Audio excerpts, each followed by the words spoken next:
Hubert quickly stood up to go get the money, eager to close the deal. Inside, Hubert fumed with frustration. He was a sixth circle mage, yet he had been outmaneuvered by a country bumpkin. He couldn't understand why these ridiculous problems kept arising during his time as Tower Master. He resolved that if Ghislain ever tried something like this again, he would burn the young man's head. Just as Hubert was about to leave, Ghislain called out, halting him with a final request. Ghislain revealed that he wasn't done yet, and had one more condition to present. Hubert, his patience now at an end, snapped at Ghislain, asking what more he wanted. Calmly, Ghislain stated that he wanted Vanessa handed over to him, leaving the room in stunned silence. Without anyone proficient in negotiation, no one stepped forward to lead the deal. Yet Ghislain's sudden demand to take Vanessa caught everyone off guard. The silence that followed hung heavily in the room. Breaking the tension, Hubert questioned whether Ghislain truly intended to take Vanessa. Ghislain confirmed this to the Tower Master, asserting that he would make Vanessa his personal mage.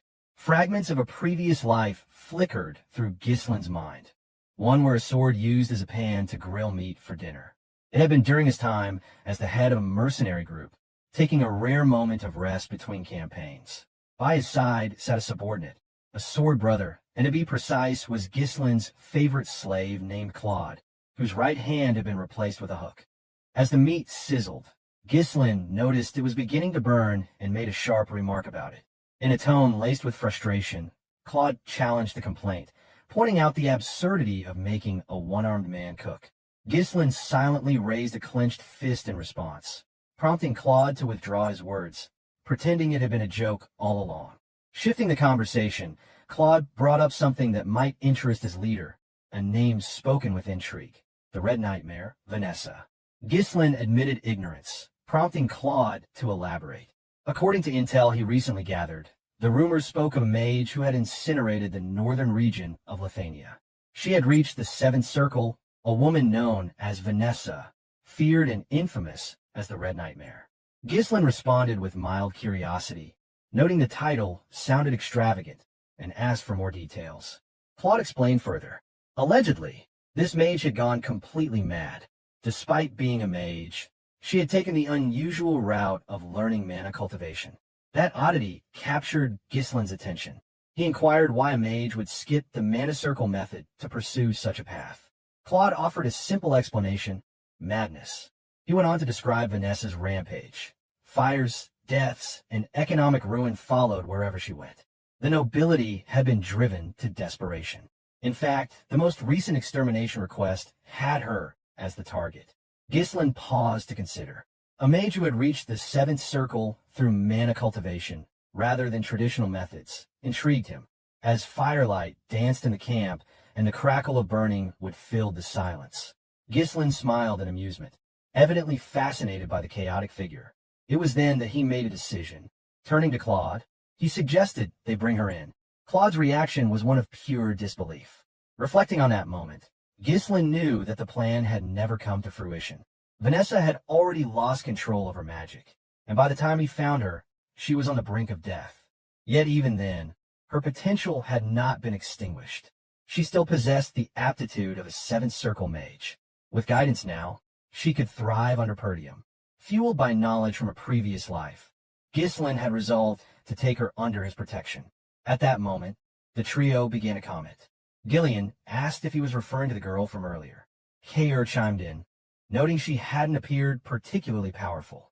Belinda leaned in closer, whispering a soft request to be informed beforehand if he ever intended to bring someone in.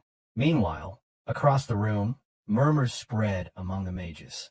The Red Hat Elder whispered that the situation worked out perfectly. Vanessa had been a burden anyway, and giving her away seemed like an easy solution. The Yellow Hat Elder whispered that caring for her up to this point should be more than enough to honor their past ties with Lonato. With this in mind, Hubert approached and began to speak, formally acknowledging Vanessa as one of Scarlet Flame Tower's prized mages. He implied she would serve the tower well. Before he could finish, Ghislain cut him off with additional demands. Combat mages of the Third Circle or higher must also be dispatched to Perdium. Fury surged in Hubert's heart.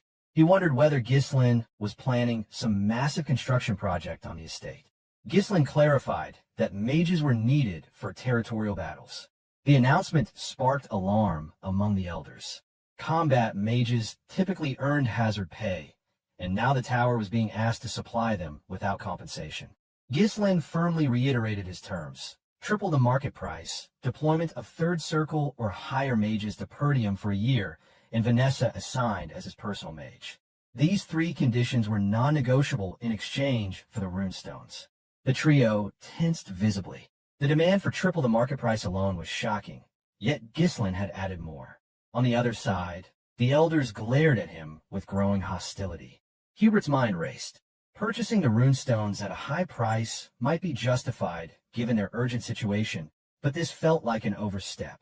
Summoning his mana in a surge of rage, Hubert caused the room to tremble beneath the weight of his power.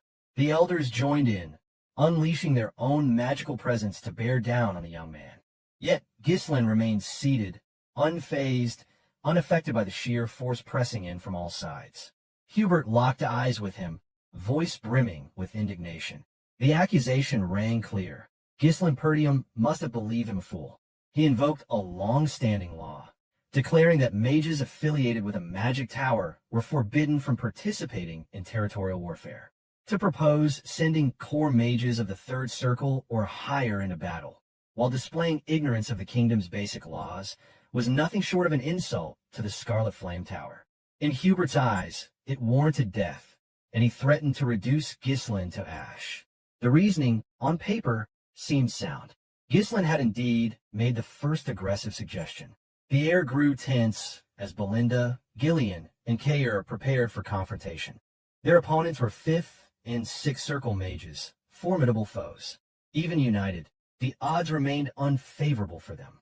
Gillian braced himself to leap into action, prepared to shield his lord with his own body should the situation escalate. Yet, Ghislain remained composed. Calmly, he posed a question, one that gave Hubert pause. Was he truly certain he wouldn't regret this? Hubert hesitated, compelled to hear more. Ghislain then revealed a critical piece of information. A massive vein of runestones had been discovered within Perdium's territory, far exceeding the modest supply brought that day. In fact, by several dozen times. The revelation stunned Hubert and the elders. Their mana ebbed away as they listened. Ghislain continued, stating that news of the discovery was already spreading throughout the northern region. He posed a rhetorical question. What might that imply? Hubert understood instantly. Many would soon come seeking the runestone's vein. Ghislain commended the Tower Master's quick thinking. Rising to his feet, he clarified his intentions.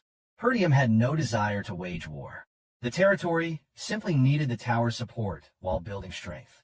If the Scarlet Flame Tower extended its help through this crisis, Ghislain promised an exclusive access to the runestones. Hubert echoed the offer. Exclusive rights? To seal the agreement, Ghislain extended a hand. With such a deal in place, it would only be a matter of time before the Scarlet Flame Tower surpassed the Crimson Magic Tower and reclaimed its position at the pinnacle.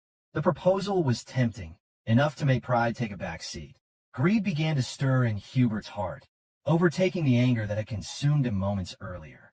A reliable runestone supply represented a dream come true.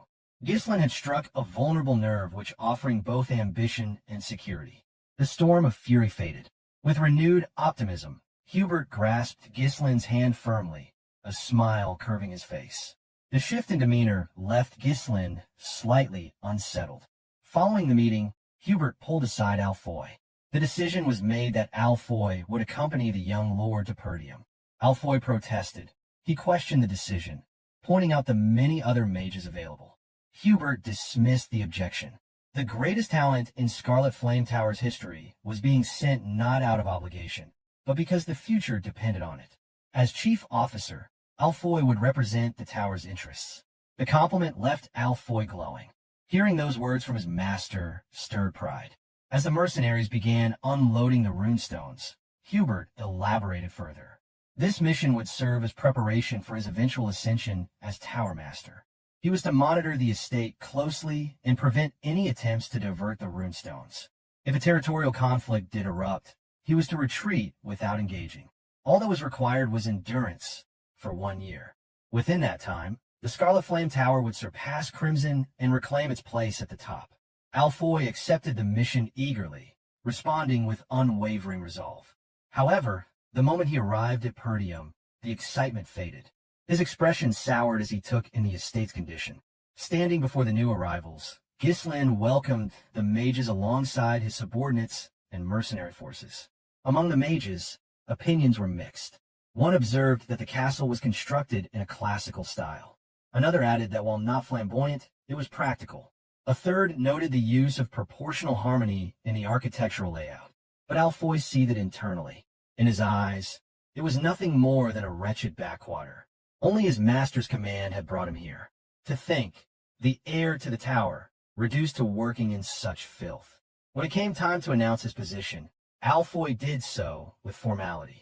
He identified himself as a third circle mage and heir to the Scarlet Flame Tower, assigned to lead the dispatched mages. However, Ghislain interrupted without hesitation. There was work to be done, and Alfoy was instructed not to let down his guard. The comment left Alfoy speechless. Rage churned inside him at being treated like a servant. Resentment brewed. Inwardly, he vowed that once he became Tower Master, he would deal with Ghislain accordingly. Ghislain called him back from his thoughts with a question. He wanted to know where Vanessa was. Alfoy turned casually, replying that she was likely at the back, handling the luggage. Soon after, Vanessa arrived, breath heavy as she carried the baggage in her arms. Gasping for breath, she finally made it to the gathering crowd. Through her fatigue, she opened her eyes and realized that the young lord himself stood there, welcoming them. Immediately, she bowed and offered her greeting. Alfoy muttered beneath his breath, urging her to hurry and remarking that he had doubted her arrival altogether. Ghislain briefly considered how to deal with the fool. Maiming the heir of the magic tower would certainly provoke backlash. It would be too risky. Instead, he approached the girl, raising a hand to beckon her forward. He instructed Vanessa to set everything down and come to him. Surprised, she responded hesitantly, reminding him that she had yet to finish moving everyone's luggage. Before she could continue, Ghislain grabbed one of the bags himself, even as Alfoy interjected dismissively.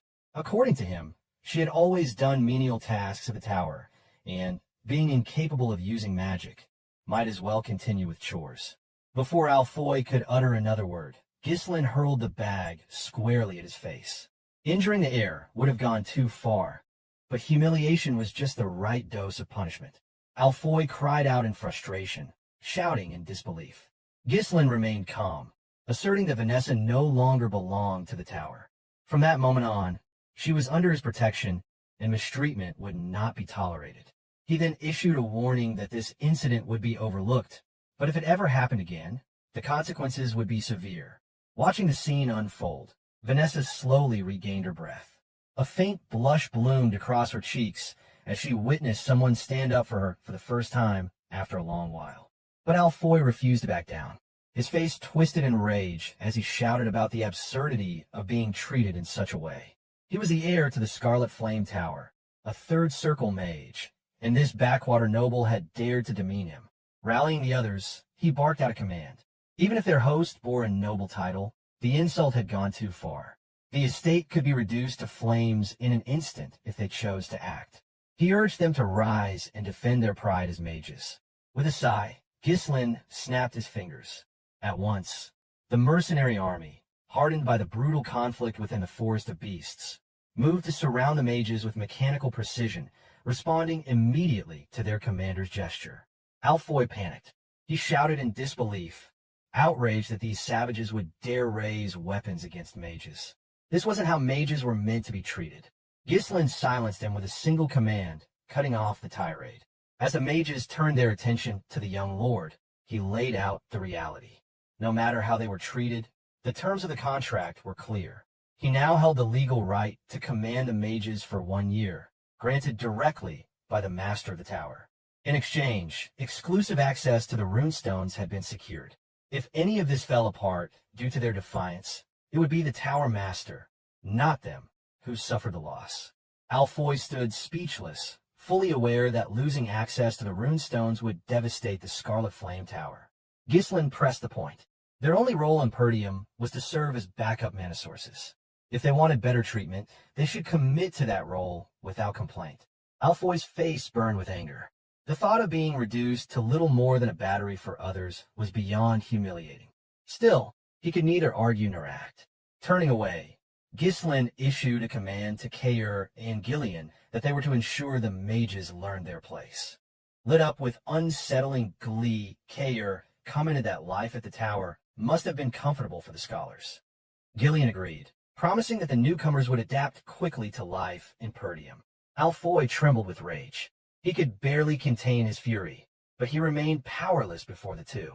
Meanwhile, Vanessa stood still, slightly flustered as she watched her former peers being disciplined before her eyes.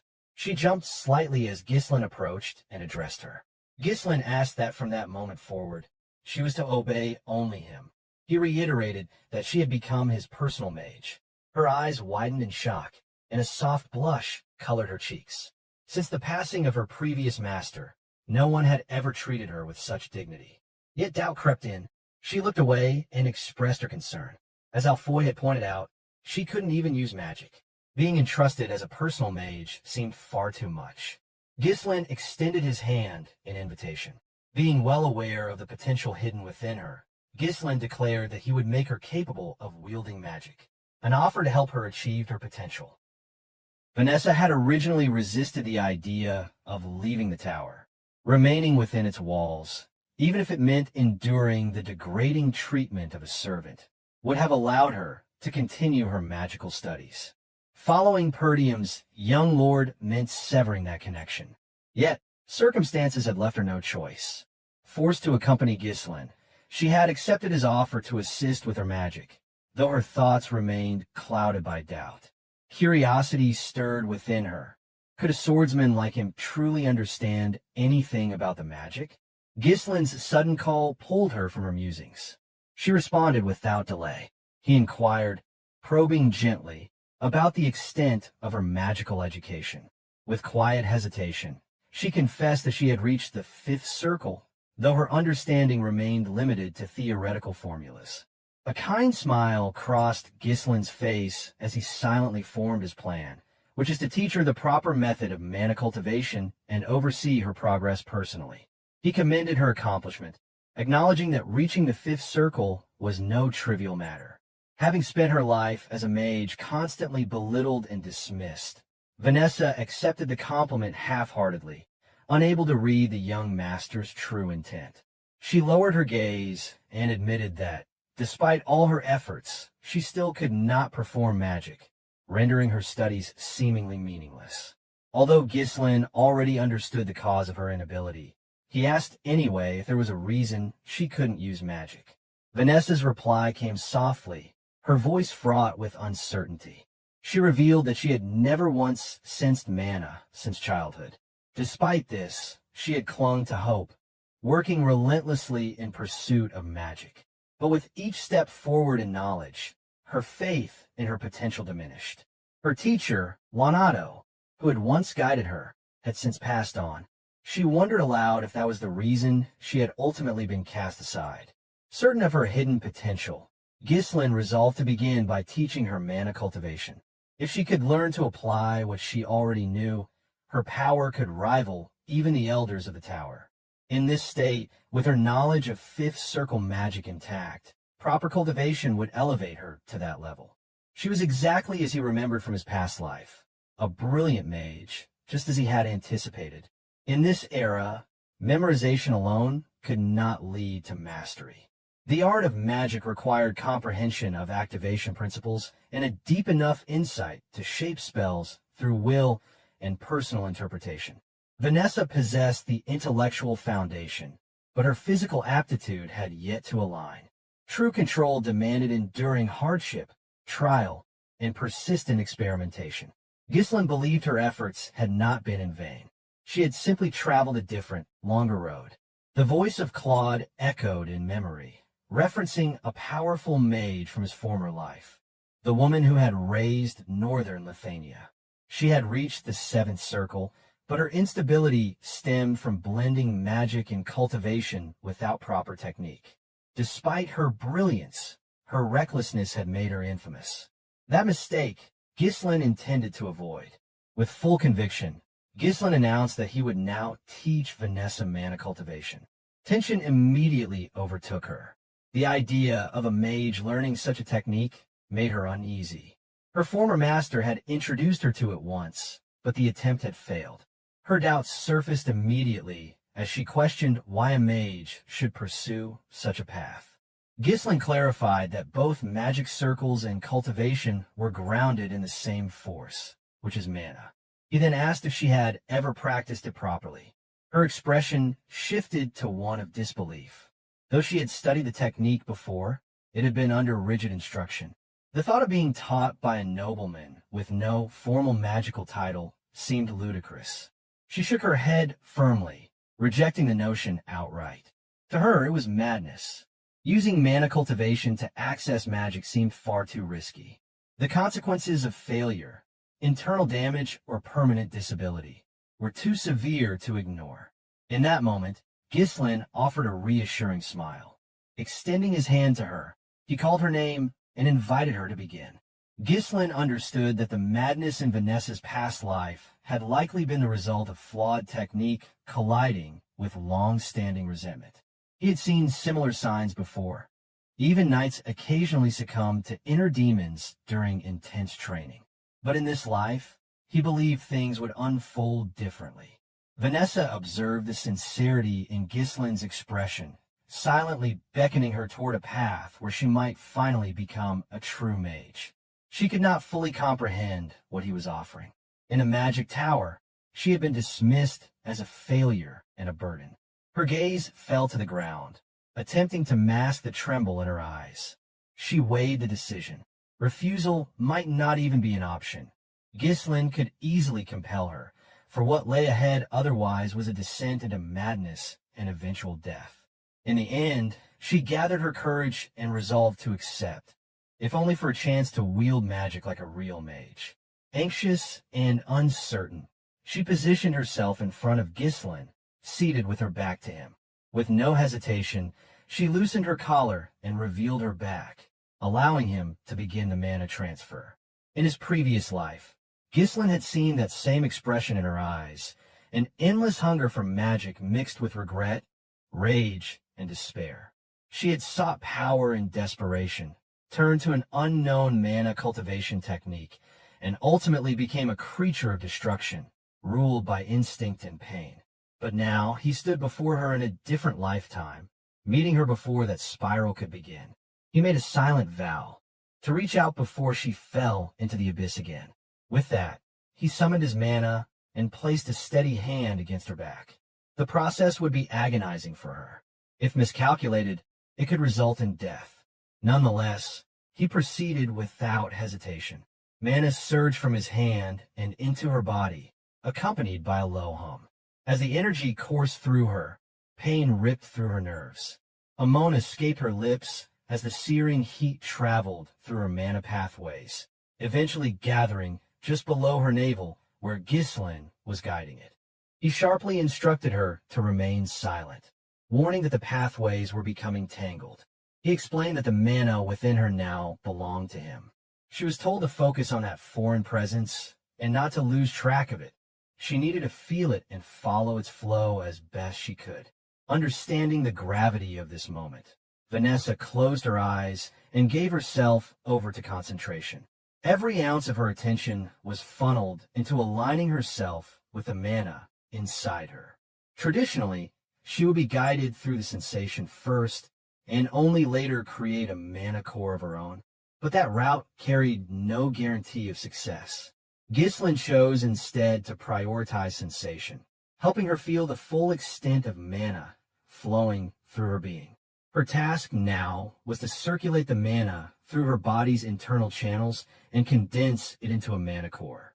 As Ghislain initiated the formation of a small, temporary core within her, Vanessa's eyes brightened. For the first time in her life, she truly felt mana, an experience she had once thought forever beyond her reach. Now, whether she could continue cultivation would depend entirely on her. The core, formed from Ghislain's mana, would eventually dissolve unless she built her own. Enraptured by the sensation, Her mind drifted into the past. She remembered her origins as an orphan. Lanato, drawn by her intellect, had taken her in and lobbied for her future. Lanato had appealed to Hubert, claiming Vanessa's understanding of theory could uncover the fundamental regularity of mana particles and convert that knowledge into true spellcraft. Unconvinced, Hubert responded with a scoff. In his eyes, no amount of intelligence mattered if she could not cast even the simplest spell. He posed the question coldly. If a child could not use magic, could she be called a mage? From behind a cracked door, the young Vanessa had listened in silence as her teacher pleaded on her behalf. Hubert had delivered his verdict with finality. No matter how many resources were poured into her, he declared, nothing worthwhile would ever come out. Vanessa saw her younger self, struggling beneath a kind teacher's care, still unable to feel mana or form even a single magic circle. There had been a time when Vanessa wept openly, offering apologies to her master. Tears streamed down her face as she blamed herself, believing that if only she had possessed more talent, her master would never have been forced to leave the magic tower. Yet Lanato had left, driven by a single purpose, to search for a method that would allow Vanessa to wield magic. Before the departure, Lanato left her with parting words, urging her to lift her head and look toward the sky. Lanato spoke of a world where darkness did not last forever and promised that one day, even she would witness the arrival of light. And now, that light had come in the form of Ghislain, who extended his hand to her so she could finally glimpse the mana and magic she had long yearned for since first setting foot in the magic tower. Within her inner world, Vanessa realized that her master's words had been true. Even someone like her was not beyond the reach of light. Elsewhere, a warrior clashed with a group of soldiers. Chaos erupted as one of the soldiers cried out in alarm, exclaiming that the man had already taken down 4 of them and questioning what kind of monster he could possibly be. With taunting bravado, the wild warrior challenged them, daring the rest to come forward. He scoffed at their swords, mocking them as mere metal toys. Provoked, one of the soldiers lunged, blade poised for a precise thrust. The warrior dodged easily with a sidestep and seized the attacker in a firm grip. Using his full strength and the momentum of his body, he slammed the soldier hard onto the floor. Another assailant rushed in from behind, attempting to attack while the warrior was preoccupied. But the warrior noticed in time, and without missing a beat, swung the first soldier like a ragdoll, striking the newcomer with brutal efficiency. Both were hurled through the wall of their barracks with a crash. The warrior stood over them, unbothered, and remarked that he had not even begun to warm up. Inside the barack, Victor drank alone in silence, untouched by the uproar. One observing soldier murmured in awe, declaring the man is the greatest warriors of the era. With his meal finished, Victor set down his cup. Seeking quiet in the restless life of a night, he stretched out beside a riverbank, a fishing rod planted lazily nearby. Another man approached and asked if his training had gone well. Victor, unmoved, simply asked what news he brought. The man reported a dispatch order from Count Desmond. Victor rested in silence for a moment. As the Count soared, refusal was never an option. For the sake of honor, he retrieved his helmet and donned it once more. Returning to the barracks, he found his men bloodied from the brawl, but spared them no attention. Boredom had long eaten away at him. Now, at last, there was a mission. He intended to raise the target Count Desmond had set before him. Count Dygald had abruptly declared war on Perdium. The proclamation, delivered by a messenger, reached Zwalter as Randolph stood beside his brother in his office. Zwalter read through the declaration several times, his face darkening. The document laid out an elaborate list of reasons why the war was supposedly justified, asserting that Count Dygald had ample cause for such a drastic action. At its core, however, it simply stated that Dygald's heir, Gilmore Dygald, had been killed by Ghislain Perdium, and now vengeance was sought in the declaration. Without delay, Zwalter ordered Randolph to summon the vassals to discuss the declaration of war. As the vassals gathered, Randolph expressed his disbelief at the absurd justification, remarking that the Diegalds must have lost their minds. There was no way the young lord had killed Gilmore. The vassals quickly voiced their own outrage. Furious, one of them stated that starting a war based on false pretenses was intolerable, and they needed to be put in their place. Another lamented the long-standing alliance within the northern regions, questioning how anyone could have expected Diegald to turn its back on them. A third raised a question of what Diegald hoped to achieve by fighting them, while the vassals continued to seethe with anger. Denouncing Count Diegald at every turn, Zwalter stood deep in thought. Known throughout the kingdom as a benevolent lord who had never enslaved his people, Zwalter had always faithfully carried out his duties, serving as the northernmost defender against the barbarian raids that constantly threatened the northern villages.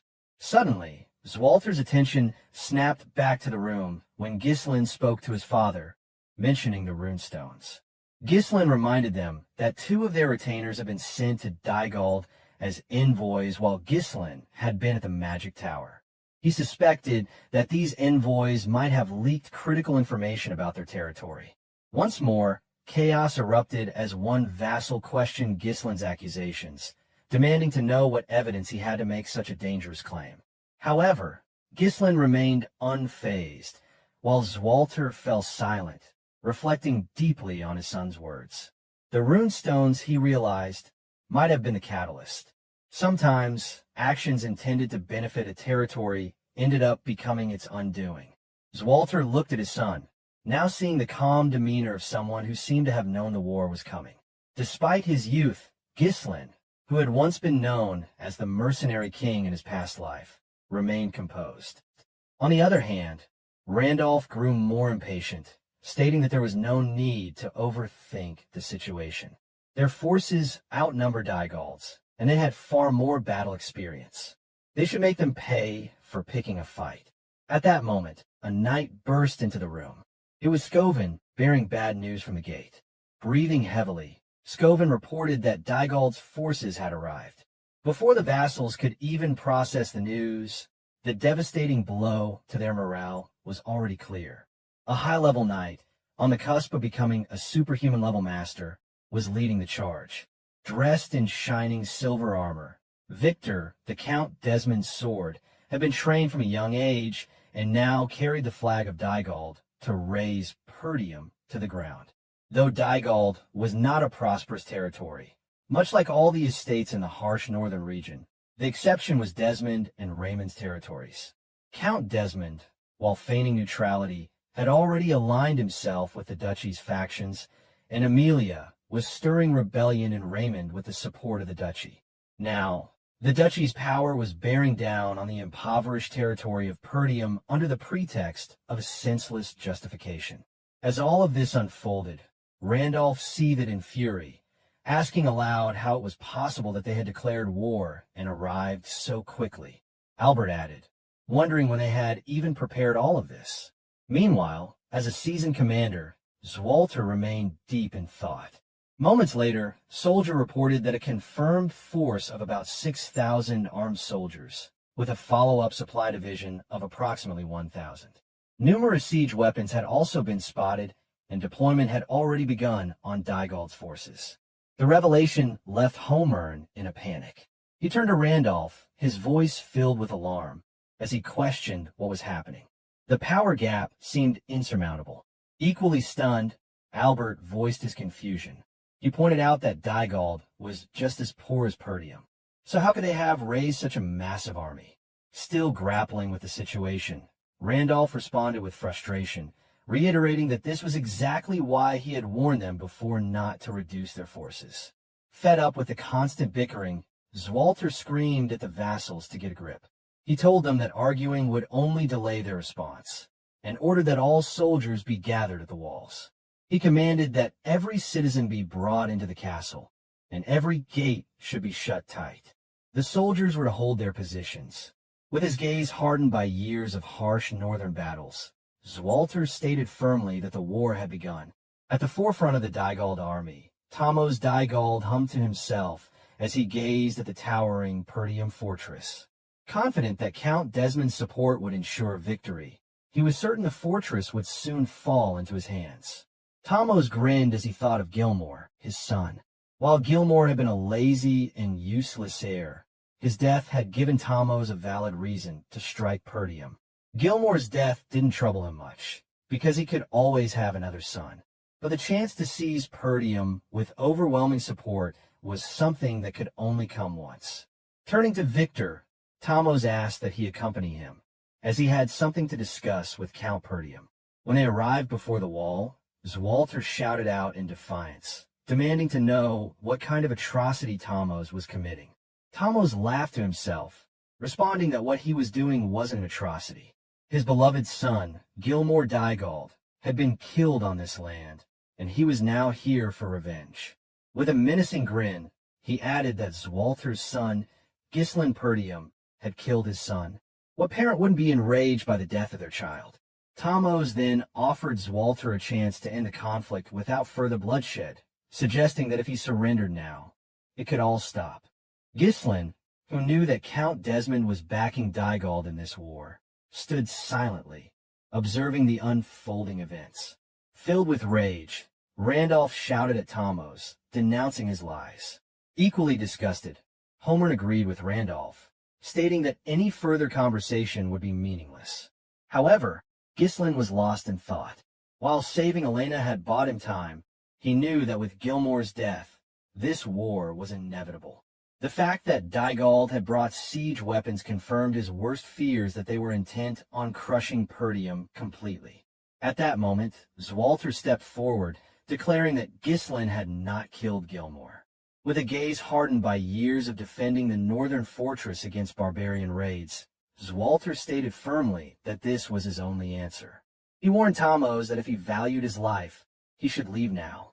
Tamos was visibly startled by the intensity of Zwalter's gaze, but Victor remained silent, standing unwaveringly by his side.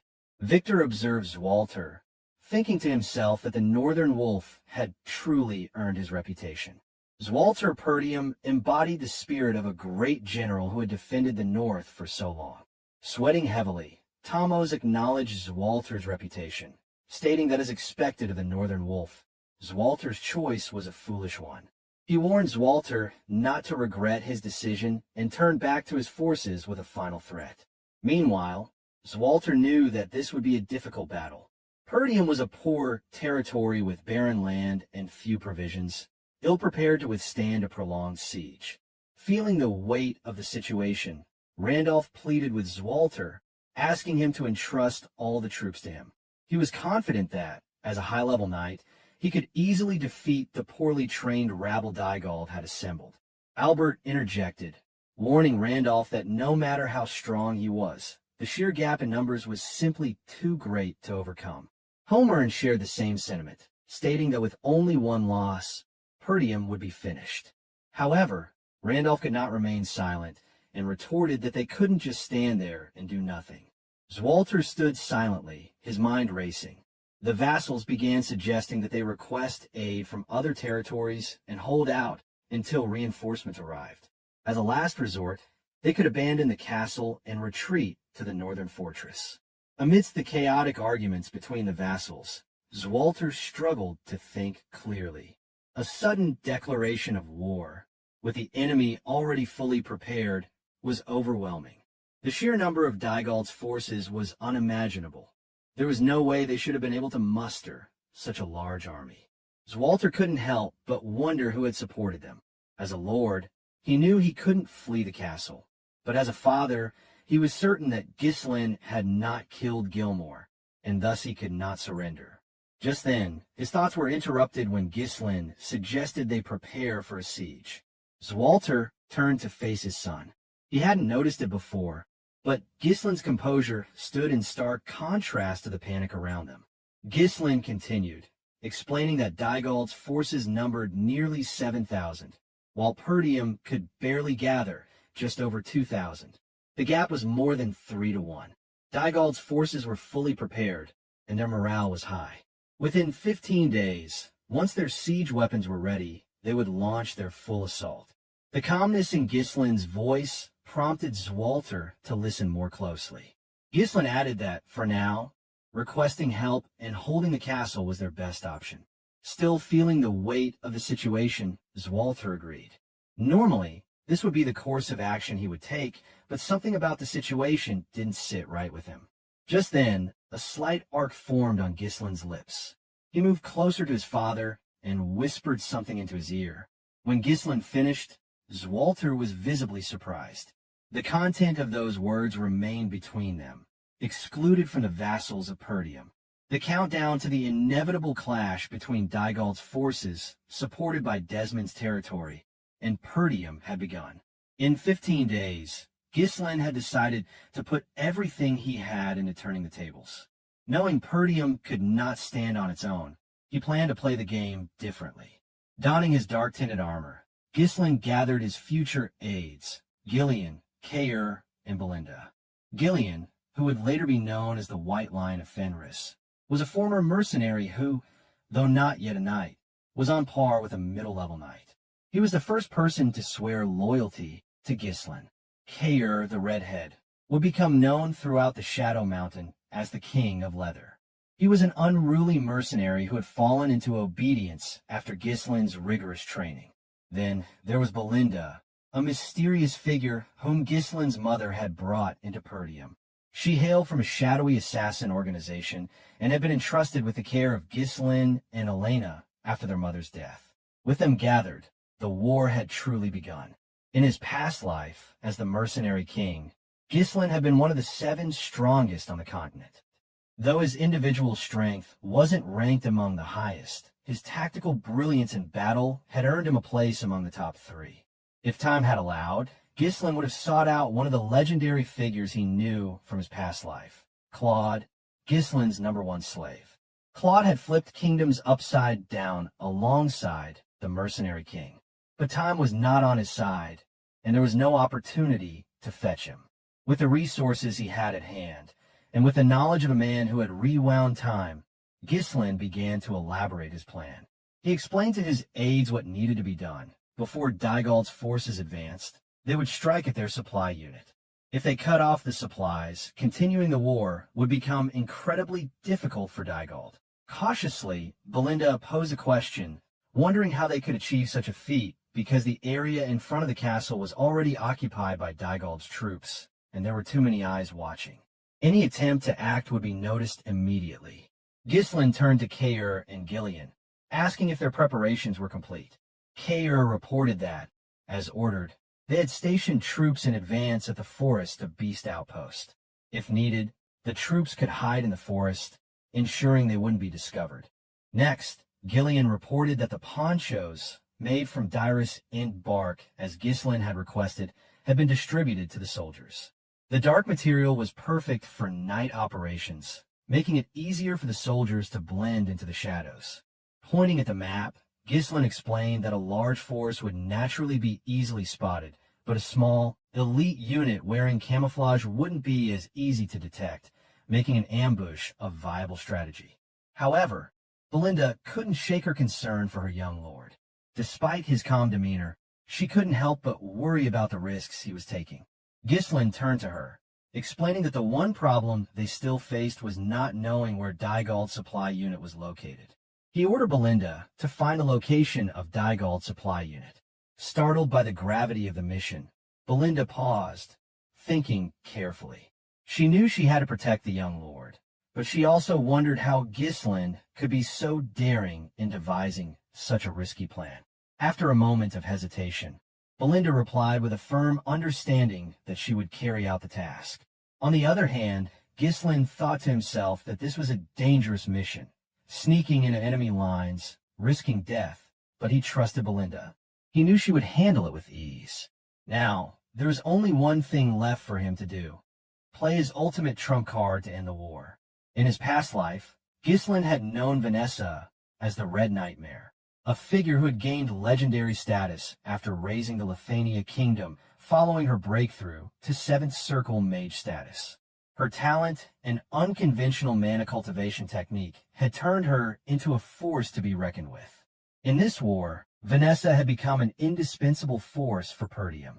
A few days later, at Dygald's supply unit camp, the darkness shrouded the area, with the moon hidden behind thick clouds.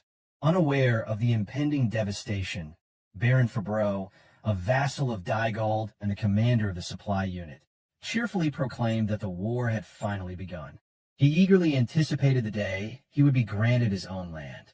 Perdium's former retainers, who had joined his camp, agreed, with one stating that joining Desmond's side had been the right decision. The support from their troops had earned him a cushy rear position. Another retainer raised his glass, praising the other's excellent decision-making.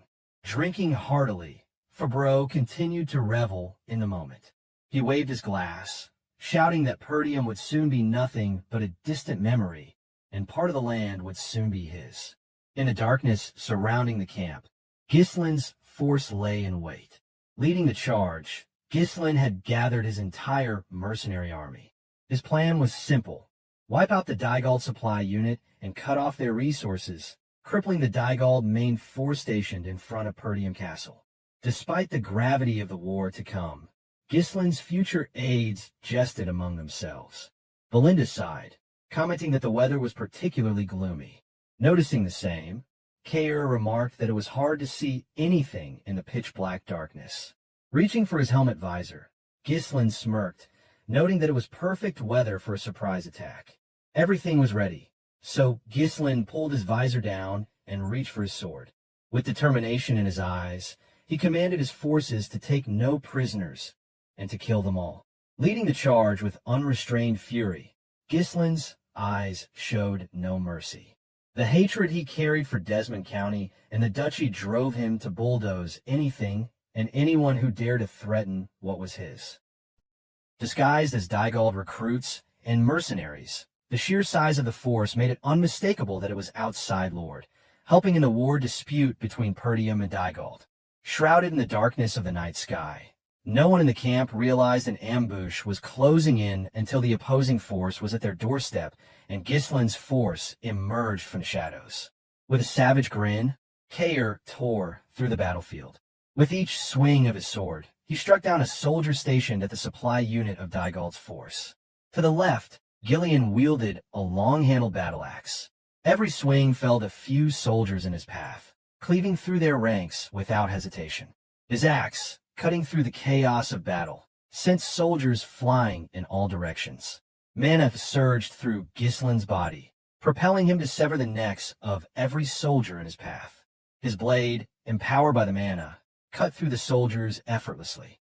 He pushed through the fear, the uncertainty, and charged forward with all his might. Nearby, Belinda charged ready to cover his back.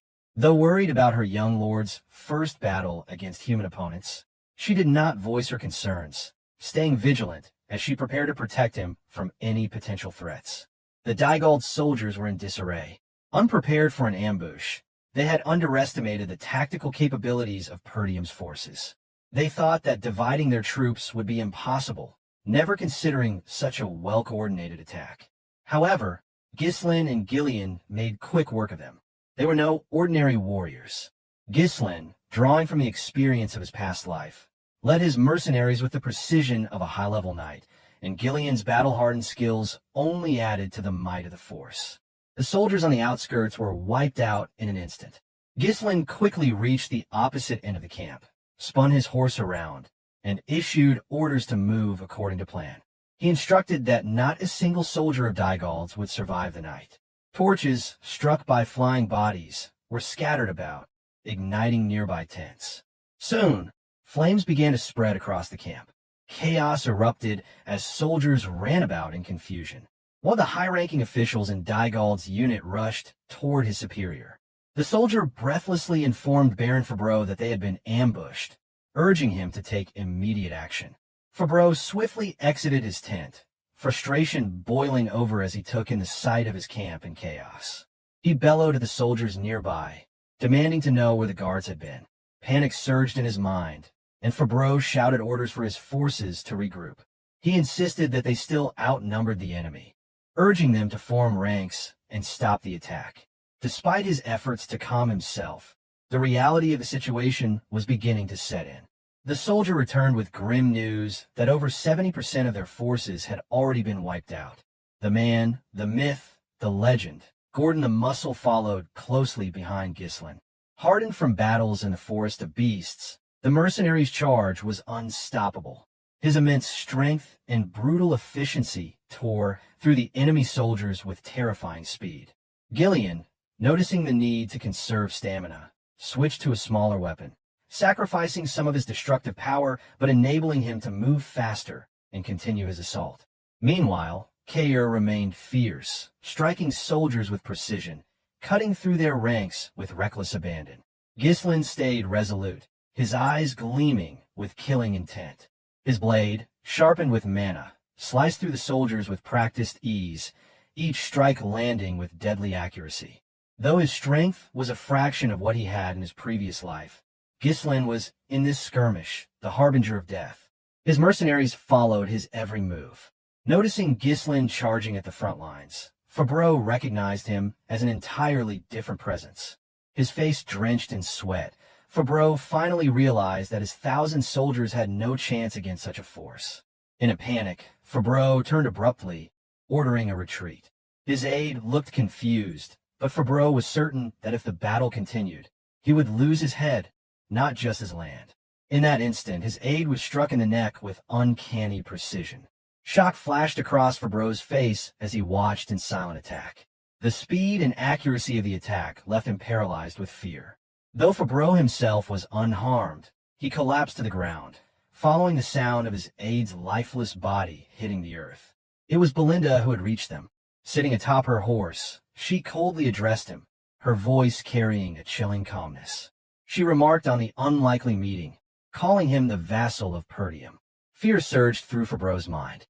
His 1,000 soldiers had been obliterated, and he had relied too heavily on their sheer numbers, missing his opportunity to escape. His camp was burning, and the corpses of soldiers and knights lay scattered across the battlefield. In an effort to wage war against Perdium, Dygald's entire supply unit had been wiped out, leaving only Fabreau alive. Now, with his hands bound behind his back, Fabreau knelt in front of Ghislain and his mercenary army. Though he bore a noble title, Fabreau had no choice but to surrender. It was common in wartime for nobles to be taken as prisoners rather than executed. Just then, Belinda stepped on him, her boot pressing Fabreau's head into the dirt. Belinda informed the others that Fabreau was one of the vassals sent as an envoy to Dygald. Not only had he been selling information, but he had also been acting as Dygald's supply commander. Panic gripped Fabreau as he pleaded with Ghislain, desperately begging for mercy. He surrendered without hesitation, throwing himself at Ghislain's mercy, hoping to survive. He had never imagined that the young Lord of Perdium, despite his reputation as the northern scoundrel, could lead such a force in battle. However, Ghislain remained calm and asked to bribe Fabreau, seizing what he believed to be a fleeting opportunity for survival. Fabreau quickly revealed that he had been bribed by Count Desmond. He also explained that he had been threatened and had no choice but to follow through with his actions. Ghislain didn't linger on the information. His mind quickly shifted to the demons from his past life. With Fabreau's admission, Ghislain knew for certain that Desmond's county had provided troops to Dygald to wage war against Perdium. Feeling ignored, Fabreau became more desperate. He wailed loudly, insisting that, despite his actions, he had served Perdium for a long time. He argued that Count Dygald would surely pay a hefty ransom for his release, claiming that sparing him would be a profitable deal for Ghislain. Ghislain dismounted from his horse, his eyes unwavering, and told Fabreau to raise his head. The words caused a brief flicker of relief to wash over the captured noble. Fabreau thought he was being granted mercy. In his relief, Fabreau began to make grand promises. He thanked Ghislain for sparing his life and vowed that with the life he had been given, he would serve Perdium with everything he had. But before Fabreau could finish his words, Ghislain swung his sword, severing his neck in a single, smooth motion.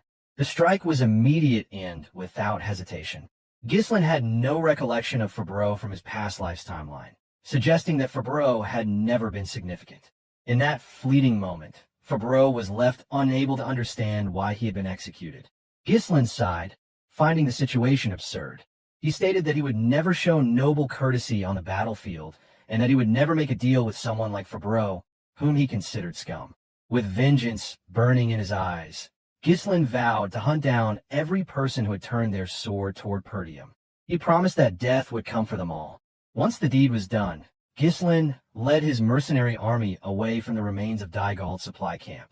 Despite the skirmish with 1,000 soldiers, Ghislain's forces had suffered little more than exhaustion, with no significant losses. Still concerned, Belinda watched Ghislain closely. This had been his first battle, and she couldn't help but wonder how he had killed so many soldiers with such apparent ease. He made it seem as natural as breathing, and yet the act of killing humans, as opposed to monsters, should have been far more difficult to bear. Kair approached Ghislain and asked what their next course of action would be. Ghislain, with his usual focus, replied that they would head straight back to the castle. He suspected that the enemy would likely attack immediately. With siege weapons at their disposal, Dygald's forces had been hurling massive stones at Perdium's castle walls. This was possible only because Count Desmond's county had provided them with the means to attack. As the catapults rained stones upon the walls, Dygald's infantry charged forward, attempting to overwhelm Perdium's smaller forces. Being a tactical strategist, Ghislain issued orders swiftly for Kair and Belinda to provide support on the left wall once they arrived, while he himself would move to the right wall. Right after, Ghislain called out to Ghislain, putting him in charge of attacking Dygald's base.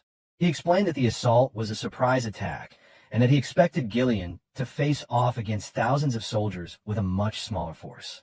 With that, Ghislain turned to Ghislain and asked if he could handle the task. A faint smile crossed Ghislain's lips as his eyes gleamed with excitement. He answered affirmatively, assuring his young lord that it would be no problem and that he would follow his orders without hesitation. In response, Ghislain smiled, the thought of his loyal mercenary pleasing him. After all, Ghislain was like a sleeping lion, waiting to be awakened when the time was right. On the other hand, Kair scoffed, expressing his dissatisfaction that the old man always seemed to get the more exciting tasks. Meanwhile, Belinda raised a more pressing concern about who would defend the gate. Ghislain gave a definitive answer, ordering them to leave the gate alone. With the strategic mind of a seasoned commander, Ghislain did not explain further. With his experience as the Mercenary King, who had once razed an entire kingdom to the ground, Will always had a plan. This left Ghislain's aides slightly confused. After all, to them, Ghislain was still a young lord who had gained fame as the northern scoundrel and was commanding an army for the first time. They had expected him to be uncertain, but his calm demeanor and strategic orders led them to wonder what he had in mind. Ghislain did not provide further explanation. Instead, he simply stated that this war would mark the beginning of a new chapter in Perdium's history. Meanwhile, Zwalter, a valiant high-level knight, stood firm against the overwhelming number of enemies. His voice rang out clearly, ordering his soldiers to prepare for the incoming assault. On the opposite side of the wall, Randolph, also a high-level knight, commanded the archers to fire at the advancing enemy. Though their numbers had been reduced by the rain of arrows, Dygald's soldiers were still too numerous to be easily stopped. With ladders in hand, they began scaling the walls, their numbers overwhelming Perdium's defenses. As the Dygald forces swarmed the wall, Zwalter immediately ordered his soldiers to engage in close-quarter combat. His brother Randolph closely followed behind. With the two of them leading the charge, they hoped to hold off the advancing enemy. Seeing the wall begin to crumble and his forces overwhelm it, the commander of Dygald's forces laughed manically. His joy was palpable as he thought victory was finally within his reach. He clapped his hands in delight, exclaiming how exhilarating it was. Even without dispatching their strongest knight, he was sure the battle was won. However, Victor remained focused, keeping his eyes on the battlefield. As Dygald continued issuing orders for the catapults to prepare for a second volley, Victor thought inwardly that it was finally time for the Northern Wolf to meet his end. He had hoped to face Zwalter, but now, seeing the way things were unfolding, he believed he wouldn't even need to lift a finger. Inside the walls, Zwalter, the Northern Wolf, faced a relentless swarm of mercenaries disguised as Dygald soldiers. With practiced ease, he blocked an incoming attack, sidestepping and swinging his sword to strike at the side of one of the mercenaries. But the enemy continued to pour in, and despite his strength and skill, Zwalter, alongside Randolph, found themselves surrounded. Maintaining his composure, Randolph expressed his frustration. The walls were one thing, but at this rate, the gate would fall soon. Thus, he asked what the Lord's orders were. Deciding to trust in Ghislain's earlier instructions, Zwalter ordered the soldiers to focus solely on holding the walls and to leave the gate alone. After giving the order, Zwalter turned to Scovin, asking about reinforcements. Scovin reported that the messengers sent to the surrounding territories had all returned with refusal of support. The Zimbar and Rayfold territories both claimed internal issues and could not provide assistance. Furthermore, every messenger sent to Count Loges had lost contact, and no word had come back. For various reasons, not a single estate had offered any support.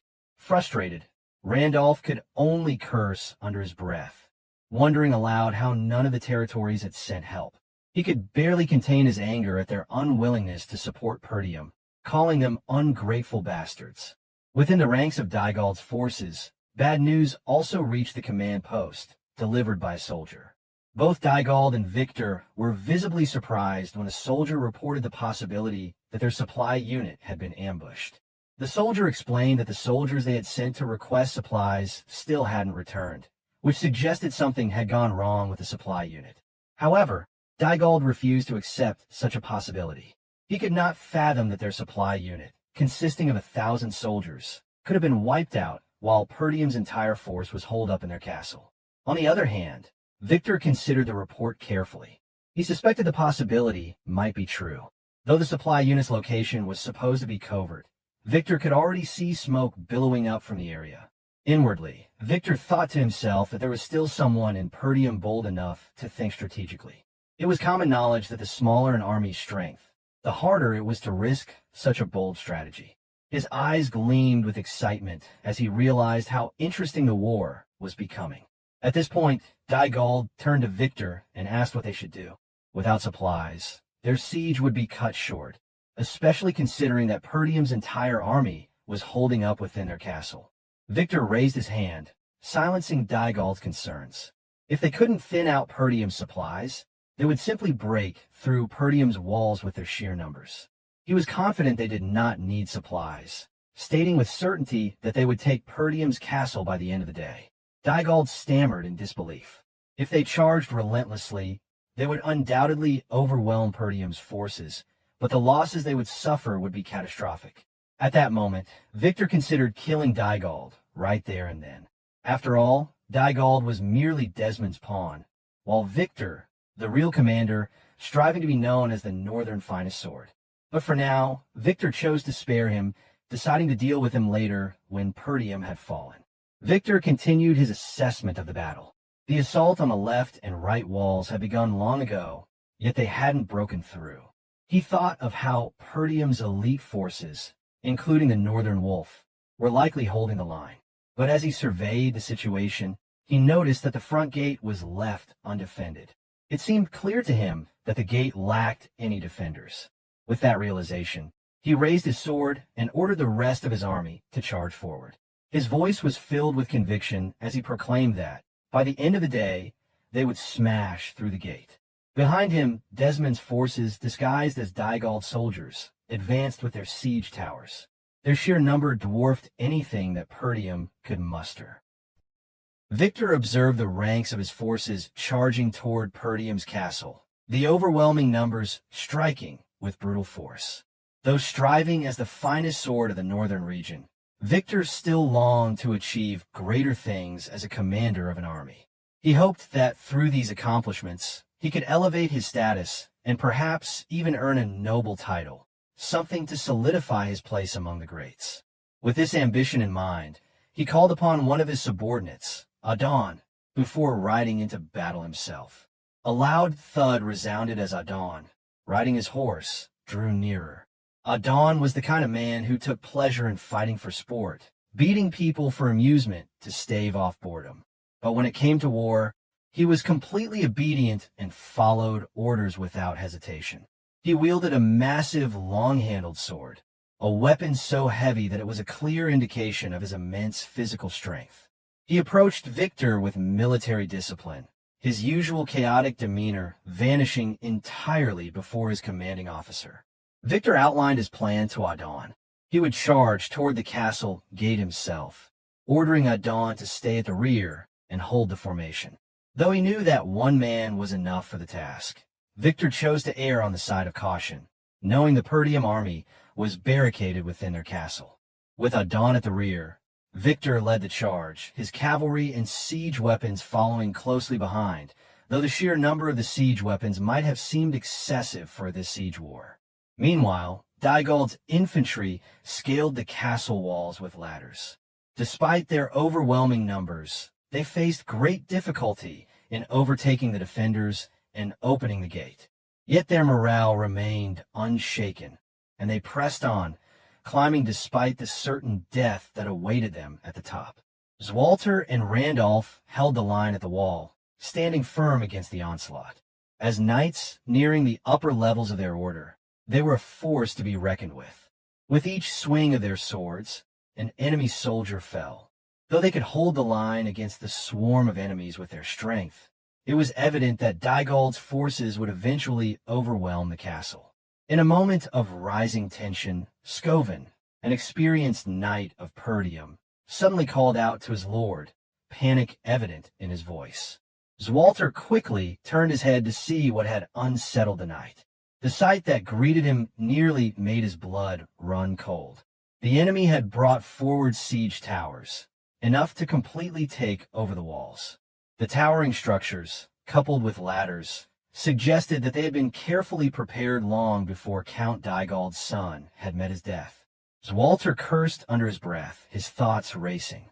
He wondered aloud how the enemy had managed to calculate the height of the walls with such precision.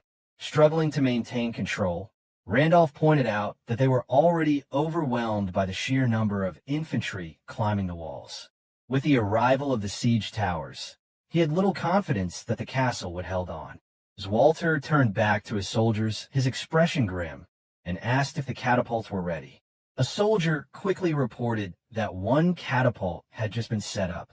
Though constructed hastily, there was hope that the catapults could at least reduce the number of enemies charging to the walls. Within moments, the crew adjusted the catapult's aim and fired a stone toward one of the enemy's siege towers. One soldier from Dygald cursed at the sight, calling Perdium dogs, and wondered aloud when the enemy had found time to build catapults to counter their towers. The trajectory of the stone was unmistakable. It would hit the tower and destroy it. However, Victor, now nearing the front line, was not about to let that happen. He grabbed a spear, infused it with his mana, and hurled it at the incoming stone. The collision was deafening, and the stone shattered into dust, pulverized by the magical energy of the spear. The sight sent shockwaves through Dygald's forces, bolstering their morale. On the side of Perdium, however, disbelief set in. The idea that a projectile had been intercepted midair made it clear that a high-level knight was among Dygald's ranks, something they had not expected. Among the high-level knights known throughout the northern region, Zwalter realized that Dygald had no such individual among his ranks. It was only now that he fully understood the scale of the war. This was a conflict orchestrated by one of the great lords of the north. As Victor led his cavalry forward, he boldly declared that no resistance from Perdium would change the outcome of the battle. No matter how fiercely they fought, Victor was certain that he would bring Perdium to its knees. Without hesitation, he commanded the battle ram to charge toward the castle gate. The battle ram surged forward, unstoppable in its momentum. Dygald's forces were overwhelmingly superior, their siege weapons carefully crafted for this very assault. The presence of a high-level knight within their ranks only further amplified the disparity in strength between the two sides. As the siege tower docked against the castle walls, heavy infantry emerged and swarmed over the defenders. The hope that Perdium might still hold out was rapidly fading. It seemed as though their downfall was now inevitable. The battle ram continued to pound against the gate, with no forces from Perdium positioned to intercept it. If left unchecked, the once impenetrable northern wall, Perdium would soon crumble. Lost in thought, Zwalter wondered about his son, questioning whether his plan had succeeded. Given the current state of the war, he feared that Perdium would fall. He also doubted that the mercenary forces led by Ghislain could make a significant difference at this point. Outside the gate, only a few soldiers remained stationed, while the rest of Perdium's remaining forces were spread thin, holding the castle walls in a desperate defense. Meanwhile, deep within the castle grounds, the mages dispatched from the Scarlet Flame Magic Tower were bound and encircling a magic circle drawn on the floor. Alfoy was furious, seething with rage as he demanded to be released, directing curses toward the knights guarding the mages. Alfoy's anger boiled over, and he shouted insults with each breath, declaring that they were mages, not soldiers, and they should never have been caught up in such a trivial estate war. Ferguson stood firm, attempting to calm him, urging him to stay composed since it was the young lord's order that they remain in their current position. Alfoy snapped back, incredulous that Ferguson could not see his frustration. He continued to rant, refusing to stay calm under the dire circumstances. Though visibly nervous, Vanessa stood her ground, faithfully following Ghislain's orders. The battle ram continued its relentless assault on the castle gate. In a voice full of despair, Alfoy pointed out that allowing the ram to reach this close to the gate meant Perdium's defeat was inevitable. He was convinced that the castle's fall was imminent. Despite her belief in Ghislain's plan, Vanessa struggled to calm Alfoy's spiraling anger. The reason they had been tied up was precisely because they would have bolted out of the castle the moment they got the chance. Irritated beyond measure, Alfoy glared at Vanessa, still seething. But as he observed her, he couldn't ignore the fact that she, once merely a maid at the tower, had now grown into a fifth circle mage. Though her face was pale with nervous sweat, her voice held an unwavering optimism, as she assured Alfoy that the young lord's plan would succeed and everything would be set right. Alfoy scoffed, brushing off her words. He told her not to make him laugh, his voice thick with scorn. He cursed Ghislain, screaming for Vanessa not to mention his name again. It was because of Ghislain that Alfoy had been dragged through hell and now found himself on the brink of death in the midst of a war. However, Vanessa was steadfast in her belief. She tried to plead with him, insisting that her trust in the young lord was unshakable. Furious, Alfoy commanded her to be silent. He questioned if she was truly willing to follow the orders of man he considered lunatic. Vanessa's face hardened with resolve.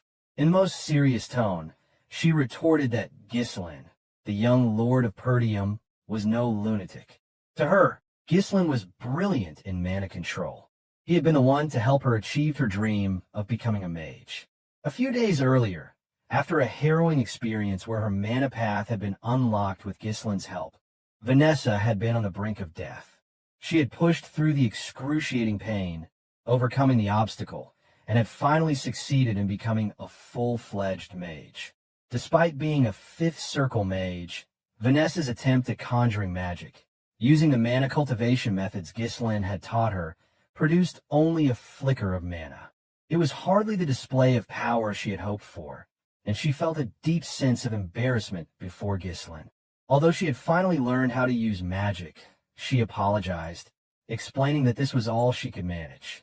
However, Ghislain was unfazed. He understood that mastery over magic would not come instantly and reassured her that it was fine. He emphasized that simply being able to use magic was enough for now, and that her mana would grow over time. For the upcoming war, Ghislain had buried a massive amount of runestones outside the castle. In a move that seemed unthinkable to many, he had made the prideful mages dig the earth and bury these precious runestones, objects of immense value to them, in the dirt. They had been reduced to labors, something they could hardly accept. As the two approached the site, they found the mages panting heavily from their work. These mages, once held in high regard for their power and status, now found themselves toiling as mere laborers in Perdium. Though aware of the practical necessity of the action, Vanessa could not help but feel a pang of sadness as she witnessed the mages in such a state. But it was the sight of the runestones being buried that truly tore at her heart. Suddenly, Alfoy's voice cut through the moment, filled with disdain and contempt as he called out to Ghislain. Vanessa was startled by his sudden outburst, realizing with a jolt that the man who had tormented her was now in such a disheveled state. Alfoy's face was flushed with anger as he demanded to know why Ghislain had ordered the mages to dig. Why not use soldiers for such a task, he asked. If the runestones needed to be hidden, why not move them outside the territory entirely?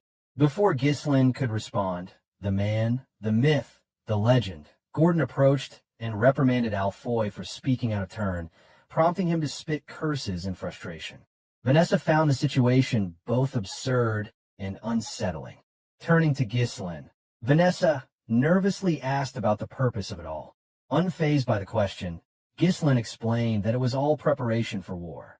He had foreseen the war, which was why he had not sold the runestones to the Scarlet Flame Magic Tower entirely, but instead had stored them for this very purpose. He went on to explain that in warfare, the simplest and most effective tactic was to overwhelm the enemy with sheer numbers. He knew that no matter how hard the defenders of Perdium fought, the enemy would eventually break through the gates. However, that did not mean they were without hope. Turning to Vanessa, Ghislain told her that her role as a Fifth Circle mage would be crucial in their defense. With the runestones as a catalyst, and the mana of the other mages, she could unleash a devastating force that would wipe out large portions of the enemy's ranks. Vanessa understood what Ghislain was implying. She realized that this would mean taking many lives. She had always been grateful for Ghislain's help in realizing her dream of becoming a mage, but she had not yet developed the resolve to kill for the sake of the people of Perdium, people she barely knew. The weight of the realization hit her hard. She knew that if she refused to go through with it, there was a strong possibility that Ghislain would die in the war. The burden of his plan now rested on her shoulders, and she began to doubt whether she could really do it. When the time came, Vanessa activated the magic circle drawn on the ground, her resolve firming as she steeled herself for what was to come. With the estate on the brink of destruction, Vanessa, who had once unable to cast even a basic spell, was now performing the delicate and dangerous process of mana precision to absorb the mage's mana. The change in her was extraordinary. Alfoy's face contorted in disbelief as he realized what was happening. Vanessa had begun a mana transfer, a dangerous and complex spell that channeled the mana of multiple mages into one person. This spell had the potential to greatly amplify one's power, but it came at a tremendous risk. If the focal mage lost control, not only would all the participating mages lose their mana, but they could also lose their very life force. Without perfect control, immense mental resilience, and deep mastery over the spell, the risks were fatal. Yet, as Vanessa focused, Ghislain's words echoed in her mind, assuring her that he fully believed in her ability to succeed, and her eyes gleamed with brilliant blue light.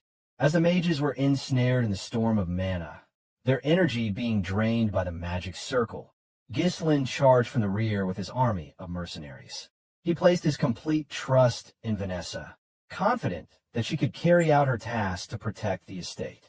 Meanwhile, the Perdium soldiers scrambled to block the gate with whatever they could find, stones, boxes, anything, while shooting arrows through the gaps in the gate.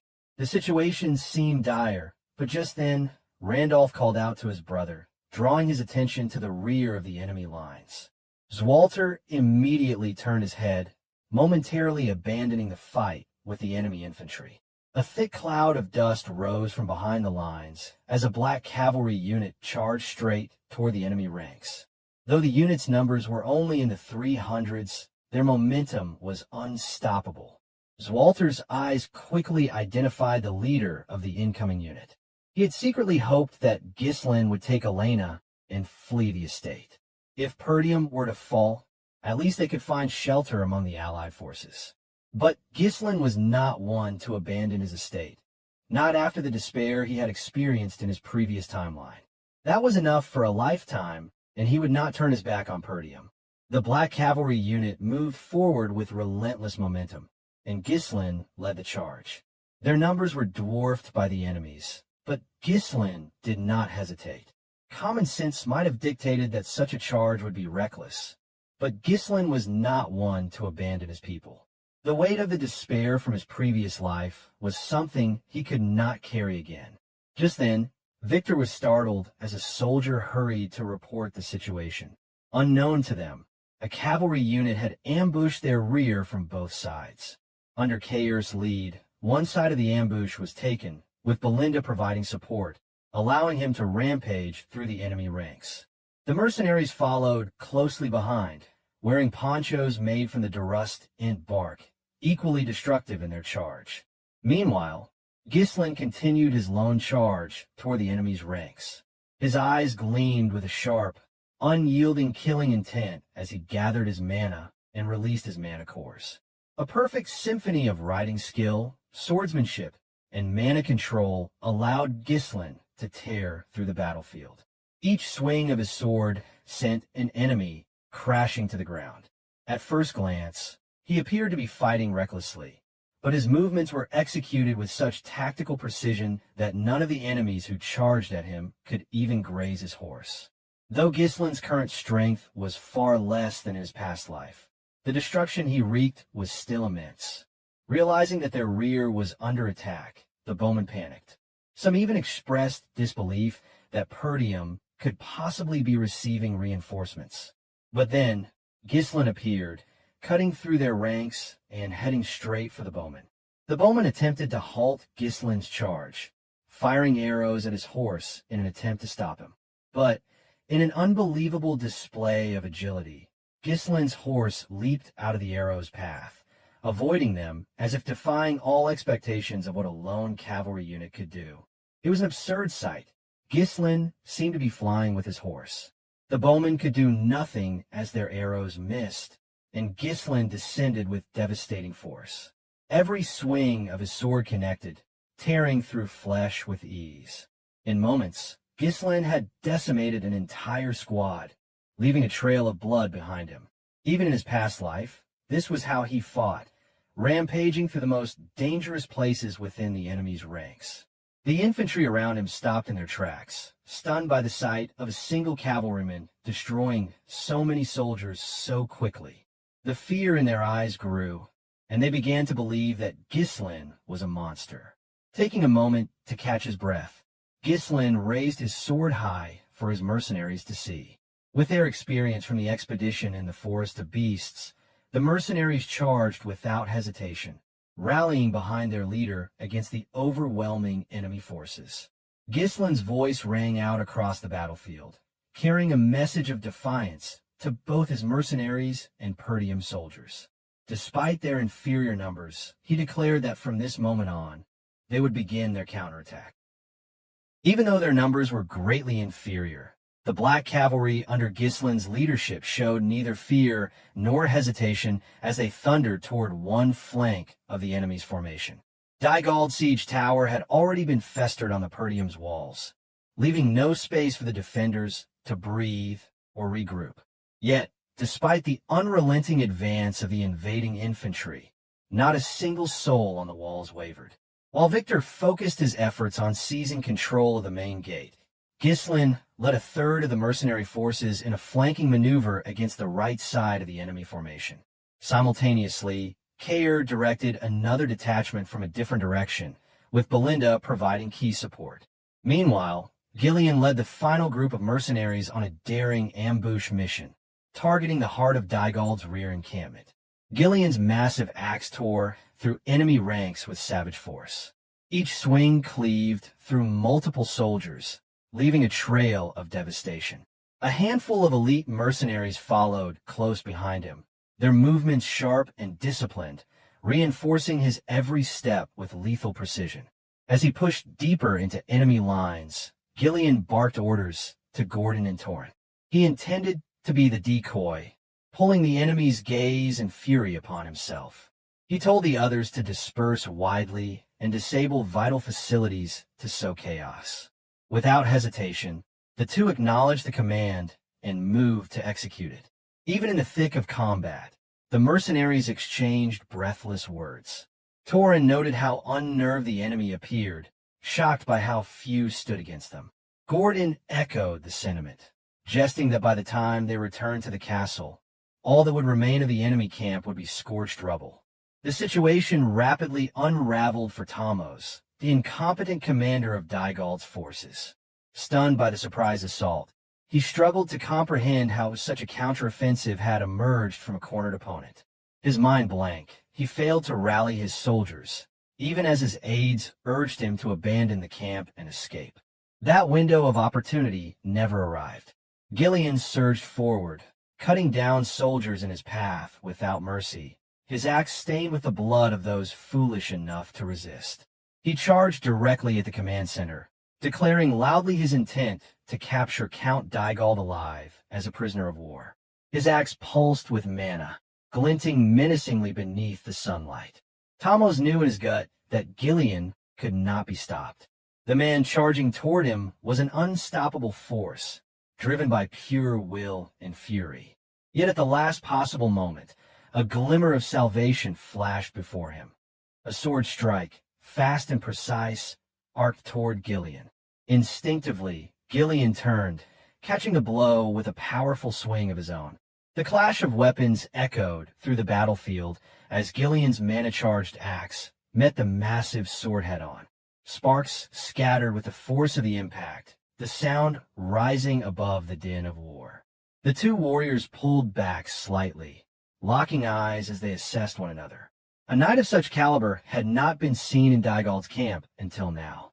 Morale had already been fragile with the presence of an elite warriors that can contend against Walter and Randolph at Dygald's front line.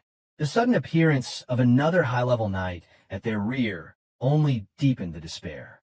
This knight clearly hadn't been drawn from Dygald's own ranks. Count Dygald lacked the merit to rally such strength, being a selfish noble unfit to rule, much less lead a disciplined army. From just a single exchange of blows, Ghislain realized the strength of his adversary. This was not an enemy to underestimate, not in the heart of hostile territory, where one wrong move could end everything. Seated tall upon his horse, the knight was Adon Freso. He observed Ghislain with a calm expression, commenting on the audacity of Perdium's forces to strike so deep into Dygald's camp with such a modest number. There was something almost admiring in his tone. Adon swung his sword again in a smooth, practiced motion. With a knight's honor, he asked his opponent to give his name in recognition of strength shared in combat. Ghislain remained silent. His gaze never wavered. His eyes, burning with an eerie and focused killing intent, studied Adon from head to toe as he readied himself for the next clash. Ghislain lifted his axe high, his entire frame pulsing with unrestrained mana. With a voice heavy with conviction, he declared himself nothing more than a nameless weapon in service to the young Lord of Perdium. His unwavering loyalty stemmed from a single, life-altering event that Ghislain had saved his daughter from the eternal punishment. From that day forward, Ghislain's devotion had been absolute. Meanwhile, chaos engulfed the left side of Perdium's castle wall. Enemy infantry swarmed like a mass of ants, climbing ladders in relentless waves. The defenders held the line only because they were no strangers to war. Hardened by long battles with the northern barbarians, they refused to yield. Belinda fought with grim determination, determined to provide the defenders with a sliver of relief. She knew that if left unchecked, the wall would soon fall to the enemy's hands. Spotting two enemy soldiers closing in, she lashed them together and hurled the bound pair toward Kair, who rode nearby and was carving through the flank. Kair accepted her help eagerly, his eyes flashing with excitement. As the bound enemies tumbled through the air, he stepped forward and brought his sword down in a single, fluid motion, slicing through both with brutal precision. Blood sprayed across the battlefield, a crimson arc against the sky. Caught in the exhilaration of battle, the insecurities that once haunted him faded, replaced by the unshakable spirit of a warrior. He surged forward, cutting through enemies with tireless energy. Despite the overwhelming numbers, some lightness remained among the chaos. Belinda called out to Kair, scolding him for splashing blood in her direction again. Kair laughed it off, referring to her dismissively as a mere lady and advising her to dodge if she had time to complain. Belinda flushed red with anger at the remark, clearly offended by the condescension.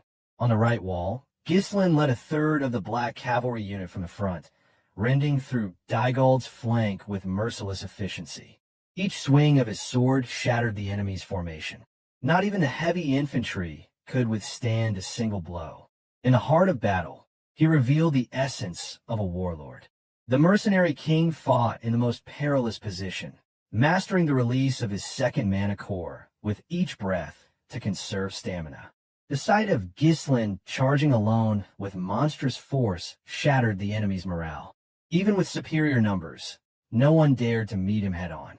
Once the mercenary army closed the gap and the opposition faltered in confusion, Ghislain issued a rallying cry. It was time to press forward and annihilate them. As the mercenaries broke through the enemy formation, Ghislain shifted his focus to the siege tower docked against the wall. He paused briefly, drawing a slow breath, and his eyes took on a glacial sharpness, a signal of the carnage to come. The mercenaries wasted no time. Their experience pioneering the forest of beasts had taught them that survival meant obeying their leader's every command. Not one hesitated, not one fled. They charged together, reckless yet unyielding. A captain from Dygald's army could do nothing but curse beneath his breath. Watching his men abandon formation in fear, he saw discipline dissolve in the face of Perdium's terrifying black cavalry unit. Ghislain galloped toward the wall once more, a line of the spearmen held up. Even with the sight of blood, followed Ghislain's path in his solitary charge. Despite being human, Ghislain fought atop his steed with a fluidity and unity that matched any elven rider. As the enemy blockade came into view, he gave his horse a simple order, to dodge the blockade alone, and the beast obeyed with a sharp exhale. The spearmen launched their attack, spears thrusting in perfect unison. For the first time in the battle, they managed to reach Ghislain, only because he had chosen to barrel through them, unwavering in his charge toward the siege tower. Then, without warning, Ghislain vanished from the saddle. He had leapt. The horse slipped through the formation with comical ease, untouched by the flurry of spear tips. While the spearmen were still turning their heads in confusion, trying to make sense of the vanished rider, Ghislain had already taken to the air. His sword was drawn high, poised to strike while the enemy below remained frozen in disarray. He came crashing down atop one of the spearmen, locking the man between his legs as he descended with punishing force. Using the spearmen as leverage, Ghislain twisted his body and swung his sword in a wide arc, cleaving through the ranks of those who dared to bar his path. His movements were fluid and unhesitating. There was no room for doubt, for he understood with ruthless clarity, and hesitation would bring swift encirclement from all sides. Once the opposing spearmen had been dispatched, Ghislain released the body he had used as a pivot, allowing the inertia of his spin to carry him into one final motion. With decisive precision, he brought his blade across the man's neck. Blood sprayed forth, sealing the act with finality. His sword now dripped with the blood of countless foes. None had been spared in his wake. The ground behind him lay desecrated, littered with limbs, broken bodies, and the carnage wrought by unrelenting force. No formation or resistance had managed to endure the overwhelming might unleashed by his fully activated second mana core. His eyes locked ahead. The siege tower loomed, tall and ominous, a grotesque structure feeding Dygald's heavy infantry onto the crumbling battlements. Below, a dense cluster of enemy soldiers formed a blockade between him and the towering structure. Yet, not a shred of hesitation clouded Ghislain's mind. A glint of sheer, razor-edged intent reflected in his eyes. No one standing there deserved mercy. Not a single soul among the enemy ranks would be spared. His verdict had already been rendered. Annihilation alone was acceptable. In one glance, he took in the situation. The wall's defense was in worse condition than he had anticipated. The collapse was imminent, likely to fail even before the gate could be breached. His black cavalry had pushed valiantly, breaking through where they could, but the disparity in numbers was severe. If they faltered even slightly, they would be enveloped. But surrendering momentum was not an option. Ghislain inhaled deeply, resolving himself once more. His eyes gleamed with renewed determination. He would keep pressing forward, no matter the cost. A corps captain from Dygald's forces issued an urgent command, rallying his soldiers to strike. The siege tower had reached its target. With the wall would soon fall, all that remained was to stop the black armored knight who stood in their way. The soldiers surged toward him. Ghislain raised his sword over his shoulder, steadying his breathing. For a brief instant, he tapped into the volatile energy of his third mana core, enhanced by the strange power obtained after absorbing the venom of the blood python. Though not yet equal to the legendary state of transcendence, the refinement of his mana gave his blade the sharpness needed to cut through iron as if it were cloth. His sword flashed. The first soldier to challenge him stood no chance. The weapon passed through his iron helmet with no resistance, the man collapsing without a sound, a mere offering to Ghislain's relentless advance. Another step forward to take his place. Armed with a crude sword and a wooden shield, the man roared a curse and lunged. But before his attack could even form, his neck had already been severed by a clean, efficient stroke. Still more poured in. A heavily armored soldier jabbed forward with precision. Ghislain tilted his body and dodged with finesse, then countered with a savage slice into the man's side. Another enemy appeared immediately, blade raised and aimed for his head. Ghislain parried the strike, halting its momentum. Without slowing, he pushed forward.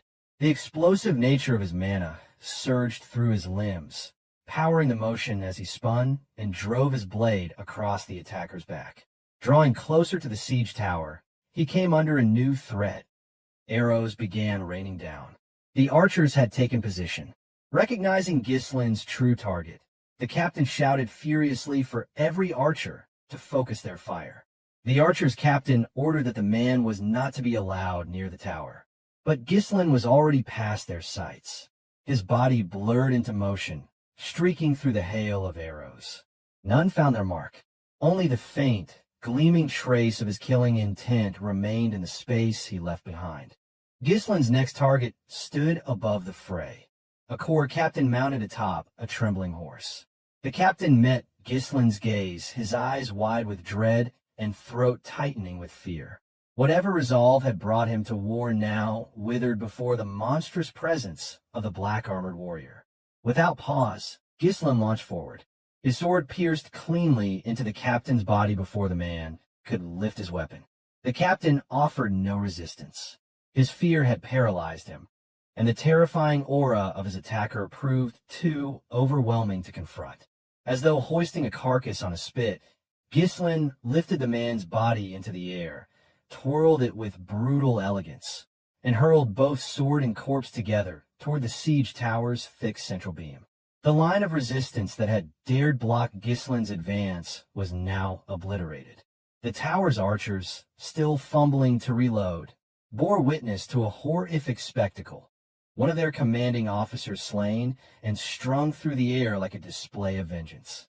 The sword embedded itself deep in the siege tower's wood. Blood spattered across the surrounding platform, painting the battlefield in fresh crimson.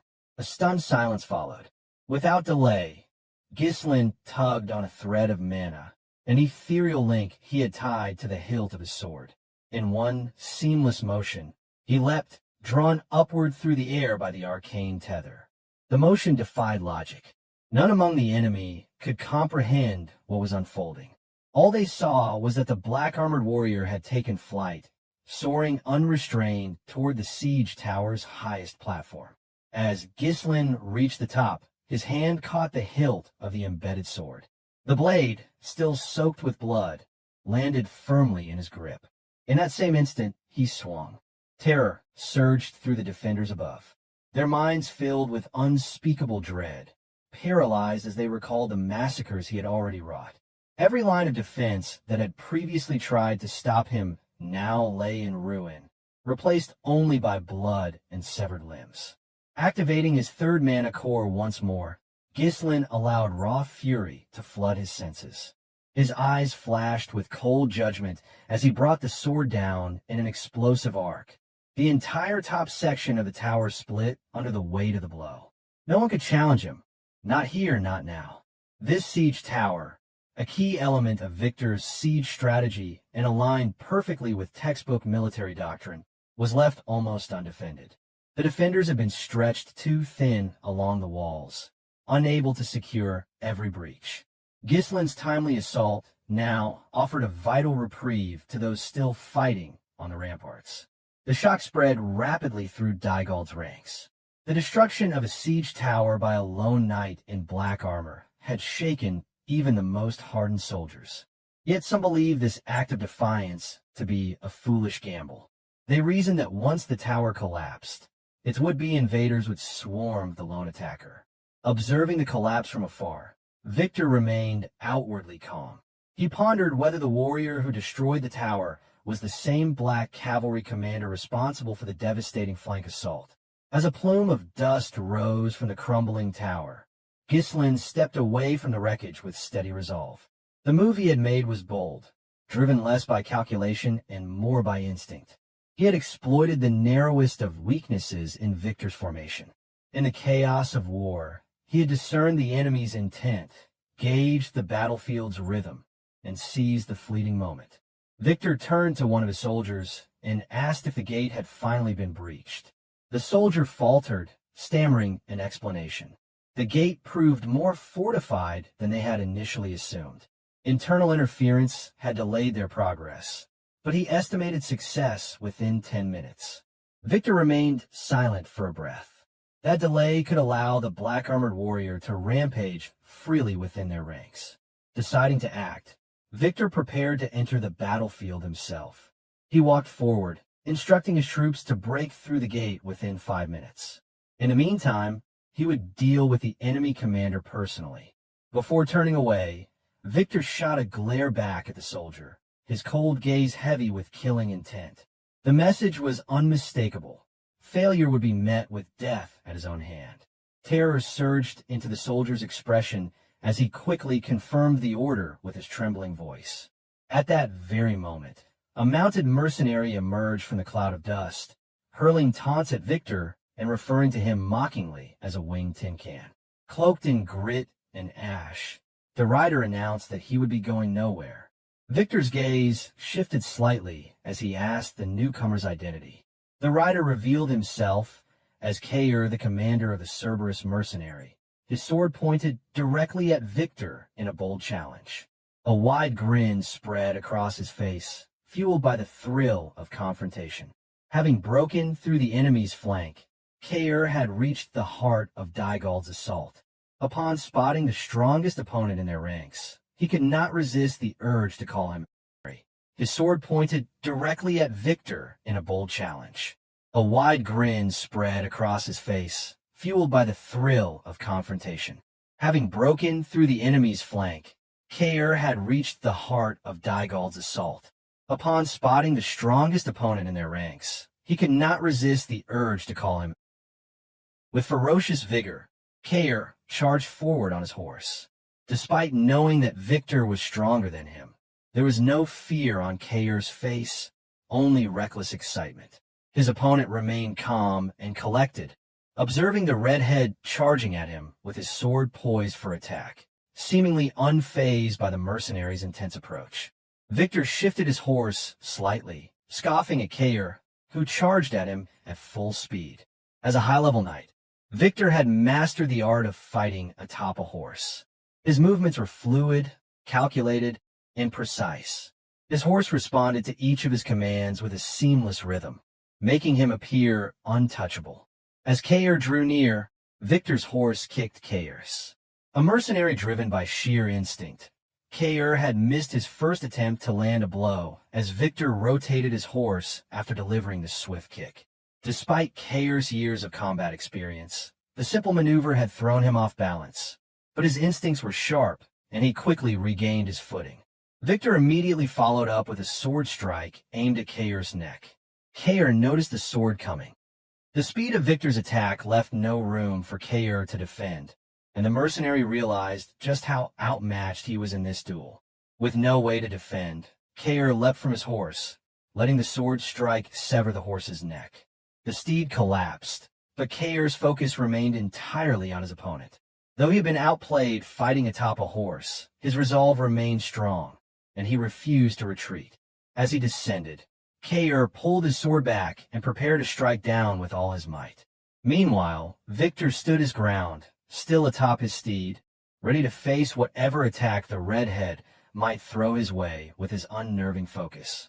In quick succession, Kair delivered 2 sword strikes imbued with his mana, each more powerful than the last, toward his opponent. Victor easily parried both with practiced ease, his sword moving with minimal effort, as if the redhead's attacks were no more than a nuisance. But Kair wasn't finished. Gritting his teeth, he brought his sword down once more, this time with more powerful strike, carrying his momentum and mana. The attack was swift and filled with raw strength, but Victor raised his sword, prepared to block it casually. His demeanor was one of complete confidence, showing how little he regarded Kair as a worthy opponent. Kair cursed inwardly. He knew that fighting atop a horse made it harder for a knight to move, but despite his speed, his attacks were easily blocked by Victor. Kair's strikes had no effect, and his momentum faltered with every failed attempt. Victor deflected Kair's sword strike with ease, spinning his sword to dissipate the attack's momentum. Victor anticipated Kair's next move, reading the mercenary's body language and movements. He swiftly pulled back his sword, preparing for a counterattack. He had seen enough of Kair's kind to know what was coming. Pathetic mercenaries who thought they were strong, but they only swung their swords wildly, thinking that instinct alone could win them the battle. Now it was Victor's turn. With a smooth arc, he brought his sword down, swift and deadly, intending to finish the battle with a decisive blow. Before Kair could even land on his feet, he raised his sword in a desperate attempt to defend himself. He had been briefed on his opponent's strength, but nothing could have prepared him for the overwhelming power of the high-level knight. The moment their swords collided, Kair felt the full weight of Victor's strength behind the strike. When their swords clashed, their mana collided as well. Kair's blade met Victor's, but it was no match for the sharpness and power of Victor's swordsmanship. The shock of the collision ran through Kair's arm, down to his whole body, as he still not yet regained his footing. Victor's mana-imbued sword cut clean through Kair's with uncanny sharpness. The impact left Kair reeling, his sword strikes losing momentum the moment they were blocked. It was clear to him now that he had no way of winning this fight. A sharp, searing pain surged through Kair's body as Victor's sword sliced through his shoulder. The redhead's ferocity, once fierce and unrelenting, was subdued by Victor's precision and surgical movements. His body trembled as he realized that he was no match for Victor. Still atop his horse, Victor looked down at Kair with mockery in his eyes. He couldn't help but feel a sense of superiority as he saw the redhead's resolve crumble. There was nothing easier to handle than a beast swinging wildly on instinct, and despite all his ferocity, Kair had proven no different from the others. Kair screeched on the ground after Victor struck and mocked him. Victor stood silently, appearing as if he were a noble knight, radiating confidence and composure, the very image of authority. Through labored breath, Kair cursed inside his mind. After the few exchanges of sword strikes earlier, he now fully realized how real Victor's strength was. It was exactly as Ghislain had explained to him before the charge on the flank. Ghislain had revealed that there was a high-level knight among Dygald's ranks, a knight named Victor, who was Desmond's hidden trump card. One among many, Desmond County stayed behind the shadows, targeting Perdium, had sent Victor to ensure their defeat. Kair had asked if Victor was stronger than the Perdium young lord. Ghislain had responded curtly, stating that Victor would be the strongest opponent Kair had ever faced, aside from Ghislain himself, who had once beaten him senseless in the Moriana recognition. Ghislain had elaborated that Victor was using Dygald's sheer numbers to force Perdium's focus onto defending the walls. Once their attention was diverted, Victor would break through the gates and launch a full assault. Ghislain had read the situation perfectly, preparing thoroughly by placing Vanessa at the castle to initiate their plan. However, Ghislain had also warned that if Victor entered the castle through the gate, the entire plan could fall apart. He had entrusted Kaer with the responsibility to hold Victor off until Vanessa was ready to unleash a secret concoction of destruction upon Dygald's forces. With a broken sword tightly clutched in his right hand, Kaer held his wound to prevent it from bleeding. He had accepted the responsibility to hold Victor off until the timid mage of Perdium estate was ready. Despite the hopeless battle they faced, Kaer had remained, fighting for Perdium.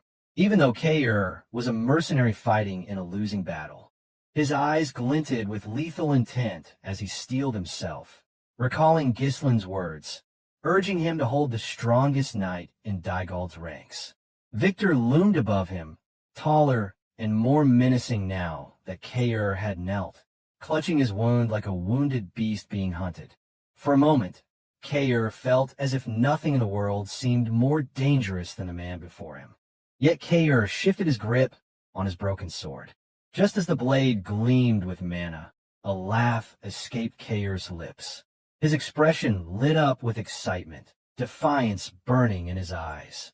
He hurled an insult toward Victor, telling him to at least be beatable. Despite his current predicament, he jested, trying to suppress the blood flowing from his wound, unwilling to let it slow him down. Meanwhile, the battle on the wall raged on. Dygald's forces seemed to remain unyielding, despite the Perdium young lord and his army of mercenaries joining the fray. At the rear of Dygald's camp, Ghislain was locked in battle with the mysterious second in command. Repeatedly, Ghislain swung his massive, bloodied, long-handled axe toward his opponent, yet he still failed to break through the knight's defense. His opponent, Adon, raised his shield to block every attack, swinging his sword only when an opportunity presented itself. Count Dygald, standing behind the battle, exclaimed Adon's name in praise, his admiration for the knight evident. One of his retainers quickly intervened, urging the Count to get back, warning him that he would be caught in the battle if he didn't move. Meanwhile, the mercenaries continued to tear through Dygald's support line. Much like Kaer and Ghislain, their loyalty to Ghislain had grown. They fought with seemingly unrestrained fury for Perdium, determined to hold their ground against the enemy's superior numbers. Trading blows with Adon, the sound of their weapons clashing rang out clearly across the battlefield. Ghislain cursed under his breath. Time was not on his side, yet despite his best efforts, he could not break through his opponent's defense. Adon seemed to effortlessly move his massive, heavy shield to block Ghislain's barrage of attacks. It was as though Adon was an impenetrable fortress, and Ghislain had not fought such a sturdy opponent in years. Yet he did not falter, though doubts lingered in his mind, questioning whether he was worthy to serve a noble-born young lord of Perdium, whose purpose was noble. Ghislain's loyalty remained absolute in the face of the young lord's enemies. With a wide swing of his axe, Ghislain landed another blow against Adon's shield. He screamed that he did not have time to waste on him, but Adon stood firm, his defense unbreakable. Calmly, Adon spoke, his voice filled with the assurance of one who believed the fight was already won. He said it was no use, that Ghislain's hit was solid, but that he would never get through his shield. Just then, Adon shifted his body to deflect the force of Ghislain's strike, causing Ghislain's momentum to lose traction and sending him stumbling forward. Meanwhile, Adon was already preparing his massive, long-handled sword behind his shield. Taking advantage of the opening, Adon thrust his sword. Fortunately, Ghislain was just as fast, pulling his body back and raising his left hand to block the incoming blade with his axe. Even after his sword failed to find its mark, Adon didn't stop. From his left side, he swung his sword in a wide arc. In its path was the neck of Ghislain's mount, which Adon severed cleanly with a single stroke. Fighting a high-level knight atop a horse was known to be difficult, but Adon's skill with both a massive shield and sword made him a perfect match for such battles. Ghislain cursed under his breath as he saw the inevitable outcome. Adon lifted his shield high, along with his horse. The sheer momentum of their combined weight would be devastating to Ghislain, who had fallen without proper footing. Yet Ghislain still raised his axe, attempting to defend. Adon's eyes glinted with a chilling, killing intent. He knew this would be the moment to break Ghislain's defense. He brought his shield down with crushing force. The collision was inevitable. The combined physical weight of Adon and his horse slammed into Ghislain, sending him crashing to the ground. The shock tore through his body, ripping apart his senses. But Ghislain held on. He knew that if he fell here, a tremendous danger would befall the Perdium estate, a place that sheltered his daughter Rachel, who had found comfort befriending Elena, the young lady of Perdium. Meanwhile, on the front lines, Kair was bloodied with wounds covering his body. Though his purpose differed from Ghislain's, Kair remained steadfast, faithful to the order from the Perdium young lord to hold the line. With minimal defense, the gate began to give way under the relentless force of the battering ram. With a final hit, the gate flew off its hinges, leaving it wide open for Dygald's soldiers to charge. Compared to the incoming forces that would soon swarm the castle, the Perdium defense seemed pathetic. A wave of terror washed over those inside. Zwalter, Randolph, and Scoven were already at their limit, defending the walls. No one had the strength to hold against the new line of attack that was sure to come. Victor turned his gaze and saw that the time had come for him to finish the war. Ghislain stood silently, having done everything he could. Kair was on the front lines holding off Victor, while Ghislain rampaged through Dygald's rear, spreading chaos. Lastly, Vanessa, the newly realized 5th Circle mage with a meager mana reserve comparable to that of a 1st Circle novice mage, was tasked with using her talent to destroy Dygald's forces with a massive explosion of power. Despite the seemingly impossible tasks at hand, Ghislain had placed his complete trust in these individuals. Inside the castle, Vanessa had absorbed the mana from the other mages who acted as mana reserves for her, concentrating her entire being on controlling the raging mana that wasn't her own. When the gate was breached, Alpoi, barely holding on to any energy, screamed toward Vanessa, urging her to act. He shouted, telling her that the gate had been breached and that she was draining their mana. She needed to do something already. A shimmering light glimmered in Vanessa's eyes as she responded, telling him that she only needed just a little more. There was no trace of doubt in her voice as she reassured him that she could do what was asked of her. Outside the gate, Victor raised his sword high, barking orders for all units to begin the full assault now that the gate had been opened. With a new breach in Perdium's defense, Dygald's heavy infantry were the first to surge forward, rushing toward the gate like a swarm of ants. Before departing, Victor called to one of his aides, instructing him to bring Count Dygald to the front line. He explained that he would deal with Perdium's commander. However, Victor did not yet know that Ghislain was the black-armored knight who had been running rampant within Dygald's ranks. He still believed that the knight was Zwalter. Meanwhile, breathing heavily from their previous clash, Kair stood defiant. His body was covered in blood, both fresh and still pouring from his wounds. He raised his broken sword, channeling every bit of mana he could muster into it. Frustration began to cloud his movements, making them more sloppy, but his gaze remained sharp like that of a beast. Victor asked if he was Kair, confirming his identity. He then continued, saying that at Kair's level, he should know where it was worth dying and where it wasn't. He questioned why Kair kept charging toward an opponent he couldn't defeat. Meanwhile, Adon, who was dealing with Ghislain in the rear, shared the same sentiment. He remarked that Perdium's gate had already been breached and that the side Ghislain had chosen had already lost. Victor spoke to Kair about the bold surprise attack Kair had launched. He acknowledged that while it had been unexpected, the outcome would remain the same because of the sheer difference in numbers. Speaking to Ghislain, Adon expressed that filling his elite strike team with worthless mercenaries was the mistake that doomed Perdium estate. He emphasized that their discipline couldn't compare to Dygald's. Victor added that a mercenary should know when to retreat if the odds turn against them. Adon echoed the sentiment, stating that no matter how skilled someone was, they could never defeat a well-trained soldier or knight. The two warriors shared similar words, each telling Kair and Ghislain that they had nothing worth dying for in this war. Standing firm, Kair chuckled, asking what it mattered if that were true. He declared that his life was his own, and none of them would have a say in it. Kaer and Ghislain had different purposes in this war. Kaer hated losing more than anyone else, while Ghislain was determined to lay down his life for his young lord. Their eyes gleamed with the lethal ferocity of beasts, both knowing that on the battlefield, there was only victory or defeat. Mercenary or knight, it didn't matter. Despite the great distance between them, Kaer and Ghislain charged toward their respective opponents. Each of their steps felt heavy, yet neither yielded to the pain that tore at their minds. Victor and Adon steadied themselves atop their horses, ready for anything that might come their way. Adon pulled back his sword, preparing to swing it wide.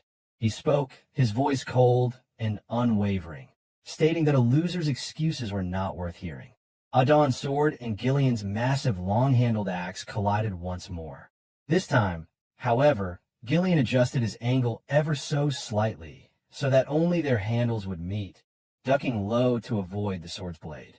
With the remaining momentum from his axe's rotation, Ghislain used the force to pull Adon's sword toward the ground, making Adon lose his balance. Adon realized too late that Ghislain had used the inside of his axe to deflect the sword's momentum toward the ground. In that brief lapse, Ghislain quickly brought his axe upward, the sound of their weapons' handles screeching in the air. The massive axe swung in a wide arc, unrelenting in its force. Unfortunately, Adon had already abandoned his sword and raised a shield to defend himself. Still, Ghislain's strike severed the neck of Adon's horse. With a loud thud, Adon fell from his horse, his towering figure crashing to the ground. He cursed loudly, calling Ghislain a lowly mercenary, his voice filled with fury and disbelief.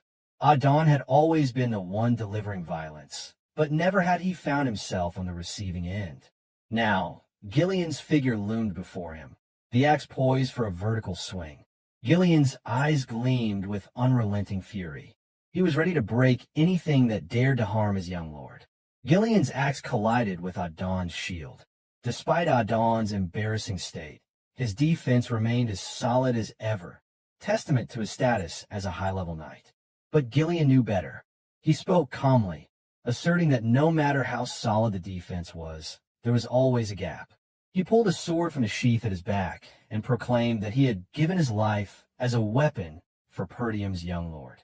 His sole existence was to bring him victory. Ghislain raised his sword high, pulling it back before thrusting it toward Adon, who had been unable to move after falling from his horse.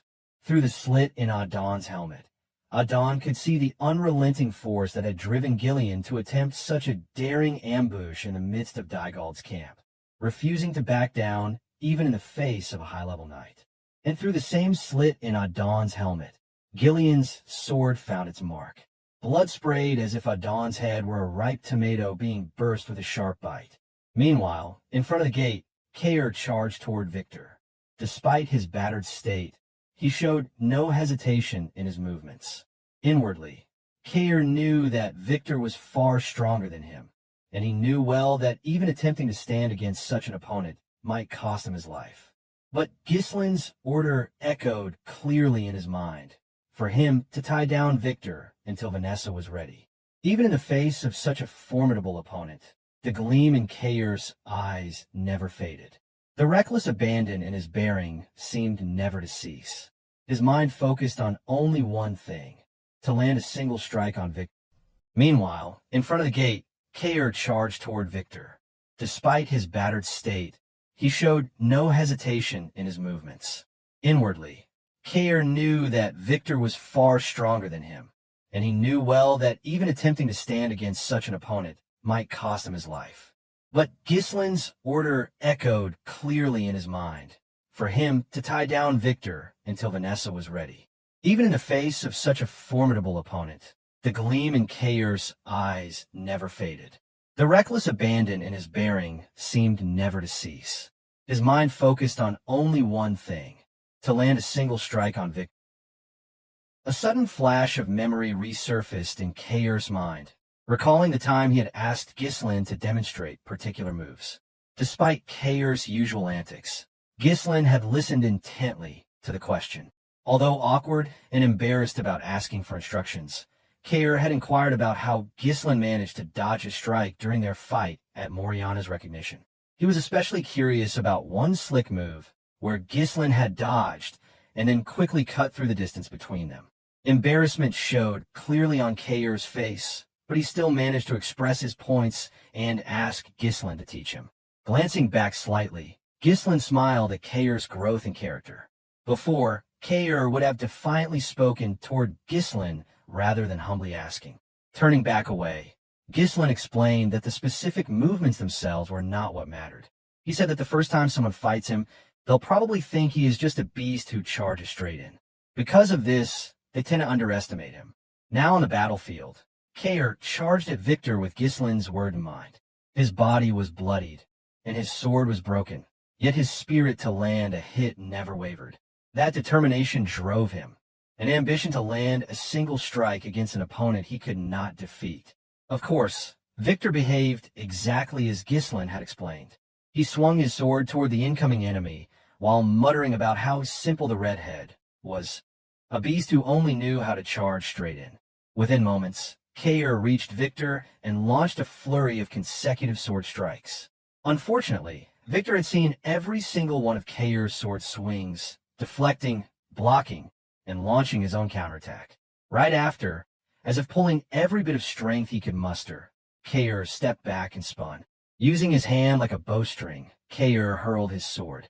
With mana lingering on the throne blade, it tore through the air, aiming for his opponent's neck. Victor simply scoffed, thinking it was only the last desperate attempt of what a wounded beast could muster. With an upward swing of his sword, Victor deflected the sword strike with ease. Yet again, Kair failed to land even a single hit on him. Kair had only accumulated wounds on his body, lost his sword, and now faced total defeat.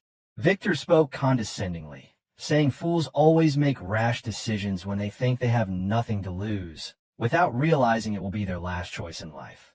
It was just how simple it appeared to Victor. He had not yet solidified his own realm to reach the superhuman level, failing to notice his opponent's intent. The moment Victor finished speaking, he spun his blade through his side. In a single motion, he swiftly thrust it forward, intending to deliver his final blow to end the fight with the redhead. Ghislain's voice rang out in Kair's mind, reminding him that if he could hide his true intent within his ferocity, and with it he could open a path for opportunity. The blade came straight for his head, but Kair showed not a shred of fear on his face. His eyes remained focused, facing what his opponent thought was the last blow. At the last possible moment, Kair shifted his head just enough, causing the sword strike to completely miss its mark by mere inches. Within that split second, Kair grabbed hold of Victor's hand to control his own movements. Only after the sword had passed did blood spray from Kair's temple, grazed lightly by the blade. Using Victor's own sword stance against him, Kair moved unnaturally fast to seize his broken sword still flying through the air. Being held off by Kair's sudden grip, Victor lost all momentum to pull back his sword, leaving no obstacle to Kair's swift, precise movements. At that instant, Kair brought his broken sword crashing down toward Victor. There was no time for Victor to maneuver his horse to dodge, and he knew it. That was the moment Victor realized Kair could definitely land at least one solid hit. The broken blade tore down toward Victor's chest. Without a chance to imbue mana into it, Kair's broken sword only grazed Victor's silver, pristine armor. Though Kair seemed to have no intention to strike Victor directly, he was aiming for something else, which was Victor's steed. The broken sword landed perfectly on the horse's spine, blood spraying vividly from strike. Victor had no chance to block the attack, since he trusted his sword completely. He could only watch in disbelief as the erratic movements of the redhead had claimed his horse. Quite literally, Kair had knocked Victor off his high horse as it fell lifelessly to the ground, leaving Victor no choice but to leap off. Meanwhile, Kair tumbled face first onto the earth in a comical, almost pitiful way. His breathing became labored and heavy. His body refused to move any further. After that brief but explosive strike he had launched, Kair's strength had finally given out. Victor thought briefly about that irregular move to catch a sword midair after he had deflected it. Even in a losing battle, Kair had laid the groundwork to turn the tide, a state only those prepared to die could reach. Victor did not immediately finish Kair off. Instead, he praised the redhead, admitting that he wasn't just a brainless beast after all. Kair's body still refused to stand. If Victor had wished, he could have ended Kair's life then and there. Somehow, Victor chose to entertain the wounded beast, Kair the redhead. Victor strode closer, raising his sword as he spoke calmly about how people sometimes surpass their limits on the edge of life and death. Unfortunately, Kair's strike had missed its mark. Throughout the fight, Kair's sword had broken, but remained clean of Victor's blood until he stabbed the horse. Meanwhile, Victor's sword was stained crimson with Kair's own blood. Pointing his sword, Victor asked the redhead, slumped on the ground and unable to move, if he had any last words. Kair muttered something under his breath, barely audible to his opponent. A flicker of surprise dawned on Victor's face, even beneath his iron helmet, as Kair clearly noticed that he had just flinched. The defiant smile on Kair's face never faded. He felt exhilarated as he loudly declared that he had finally landed a solid hit. It was true. If only Victor had not been wearing his heavy armor, the broken sword Kair had brought down could have embedded itself deeply into his chest. Just then, a series of throwing knives tore swiftly through the air, aimed straight toward Victor, who stood ready. Fortunately, Victor noticed them immediately as he lifted his head. It wasn't particularly threatening to him. Victor took a quick step back, skillfully dodging all the throwing knives. They landed right in front of Kair. Had they missed, they might have struck Kair's head instead. It was Belinda who appeared, swinging a hooked line as she maneuvered expertly above the two men on the ground.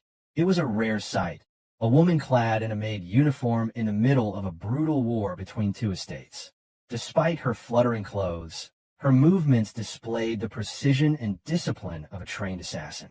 With uncanny accuracy, Belinda threw the hook, which landed squarely on Kair's clothes. She scoffed at Victor as she moved gracefully through the air. Given a chance, she would have faced the hidden blade of Desmond County without hesitation, but saving Kair was her immediate priority. Belinda landed firmly on her horse, darting swiftly away from the battle as she pulled Kair toward her. Trained in deadly assassin techniques and possessing mana cultivation skills that Ghislain deemed perfect, Kair's weight posed no challenge for her, leaving Victor alone on the field. All Victor could think about were Kair's last words. He pondered deeply how significant it was for the redhead to land a hit on him. Kair's last blow had stunned him, and if not for the woman's timely intervention, he might deliver the final blow. Kair was being carried away by Belinda atop the horse. He muttered that his enemy had almost died. Despite his inability to move, Kair still dared to utter such bold words, which prompted Belinda to threaten to put him down again if he didn't behave. On the other hand, realization dawned on Victor's mind. He knew that the single hit the redhead had landed on him wasn't worth trading his life for. On the surface, it wasn't. This was Victor's understanding, but he knew that for the redhead, it was something worth risking his life for. Victor turned his gaze around, trying to understand the overall state of the war beyond the immediate situation. Around him, the castle walls burned fiercely. Perdium's forces were swarmed by the sheer numbers that Dygald possessed. As things stood, nothing seemed certain to Victor. The fall of Perdium appeared inevitable. Turning his gaze toward the gate, he finally saw it. The redhead's valiant effort to land a single hit on him had been merely to buy time. Now, Dygald's forces were packed tightly in front of the gate. Only a squadron of heavy infantry could pass through at a time. Far beyond the line, centered perfectly from Victor's vantage point, a mana concentration gathered in the middle of the opening. He focused intently to discern what it was. A few tied up, passed-out mages circled a woman wearing an unassuming white robe. An old staff was held firmly in both of her hands. It was Vanessa. Her timid demeanor had vanished, replaced by a fierce and determined expression. She had yet to develop any longing for Perdium. The idea of killing thousands was far from her life's purpose. This was her own inner fight, one she was resolved to see through for the sake of her young lord.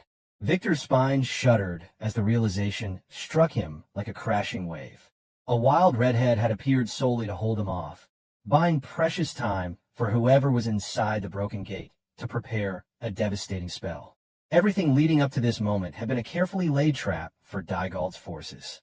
A gleam of brilliant light flickered in Vanessa's eyes as the voice of her young lord, Ghislain, echoed in her mind. He had told her that when the gate was breached and the enemy stood at the doorstep, she could turn the tide in an instant with her magic. She recalled the time when they had both overseen the burial of a massive number of runestones in front of the gate. She had asked Ghislain if she could truly bear such responsibility. Ghislain had turned toward her with unwavering confidence and assured her she could definitely accomplish it with her abilities. His trust in her was absolute, a pivotal wedge in the plan that, if it failed, would spell ruin for the entire estate. The same crushing weight of responsibility that Kaer bore to hold Victor off. Vanessa's lips moved softly, as if whispering a delicate incantation. With it came a tremendous explosion of mana, precise and exquisitely controlled by a single, once timid mage. She summoned a power far beyond human limits, defying the boundaries of the mage's circle. The immense mana swirled into glowing symbols orbiting Vanessa. In that suspended moment, every person present, ally and enemy alike, froze in place. In their eyes, the same vision unfolded. It began right at Vanessa's feet, the very place where the runestones had been buried. Between the lone mage and the advancing swarm of Dygald's forces, a crimson barrier rose, rippling like water reflecting the dying sun. Then, an overwhelming explosion of flame strike erupted. The unassuming, timid mage had unleashed the devastating spell Ghislain had concocted that only her talent could trigger. The sheer intensity of the flames engulfed every Dygald soldier daring to step within the gate's bounds. The earth trembled beneath the roaring inferno, the eruption of flame relentless and ever-growing. No one in Perdium's forces was harmed, as everything was perfectly aligned and timed for the spell to succeed. The shockwave pulsed outward first, crashing through the gate and spreading into Dygald's troops beyond. The blaze continued unabated. The runestones didn't trigger an instant combustion, but radiated power steadily after activation. The towering pillar of fire consumed siege towers and ladder carts alike, swelling larger with each passing second. As Walter stood silent, Randolph's jaw dropped in awe. Belinda steadied her steed, while Kaer summoned every ounce of strength to witness the towering flames. Gillian strode confidently toward the gate, drawing closer to observe the destruction firsthand. Ghislain gazed ahead with quiet contentment, as if awaiting this very day. Vanessa had surpassed all her limits, wielding a massive destructive spell possible only for an 8th circle mage, the cusp of human existence, a true transcendence. Dygald's forces fell into utter chaos. Those at the front could neither retreat nor advance to finish the war, despite the gate having been smashed open. Those further back fled frantically, unable to withstand the agony of being burned alive. The black cavalry unit commanded by Ghislain charged fiercely from the flank, striking straight at the broken formation of Dygald's forces. No one dared to stand and fight.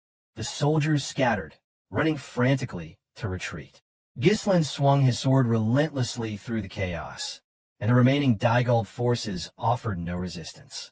Those who survived the raging flames were swiftly cut down by Ghislain's black cavalry unit. Without pause, Ghislain barked out sharp commands to his mercenaries to encircle Dygald's forces. They were already in full retreat. The tide of the war had decisively shifted. Yet Ghislain showed no mercy, as if no one deserved any. From this moment onward, the only things daring enough to challenge Ghislain and come out unscathed were a cat and its owner. Dygald soldiers emerging from the engulfing flames had no moment to catch their breath before being met by the long, relentless line of black cavalry unit charging toward their necks. Every one of them had entered hoping to earn recognition for their service, only to now run desperately for their lives. Victor's breath came in ragged gasps. The oppressive heat was nearly unbearable. Fortunately for him, his bearing as a high-level knight allowed him to shield himself somewhat from the flames. Within moments, he understood that if they fell back immediately, his forces might manage to retreat through the battlefield's edges. Just then, a soldier approached him. With labored breaths and unsteady steps, the man drew near to deliver urgent news. The soldier grimly reported that the situation was dire. Most of the troops had been burned alive. As soon as he finished, the soldier implored Victor to issue the order for a full retreat. Victor muttered under his breath in irritation. It was understandable. Nothing about this war seemed to go in his favor.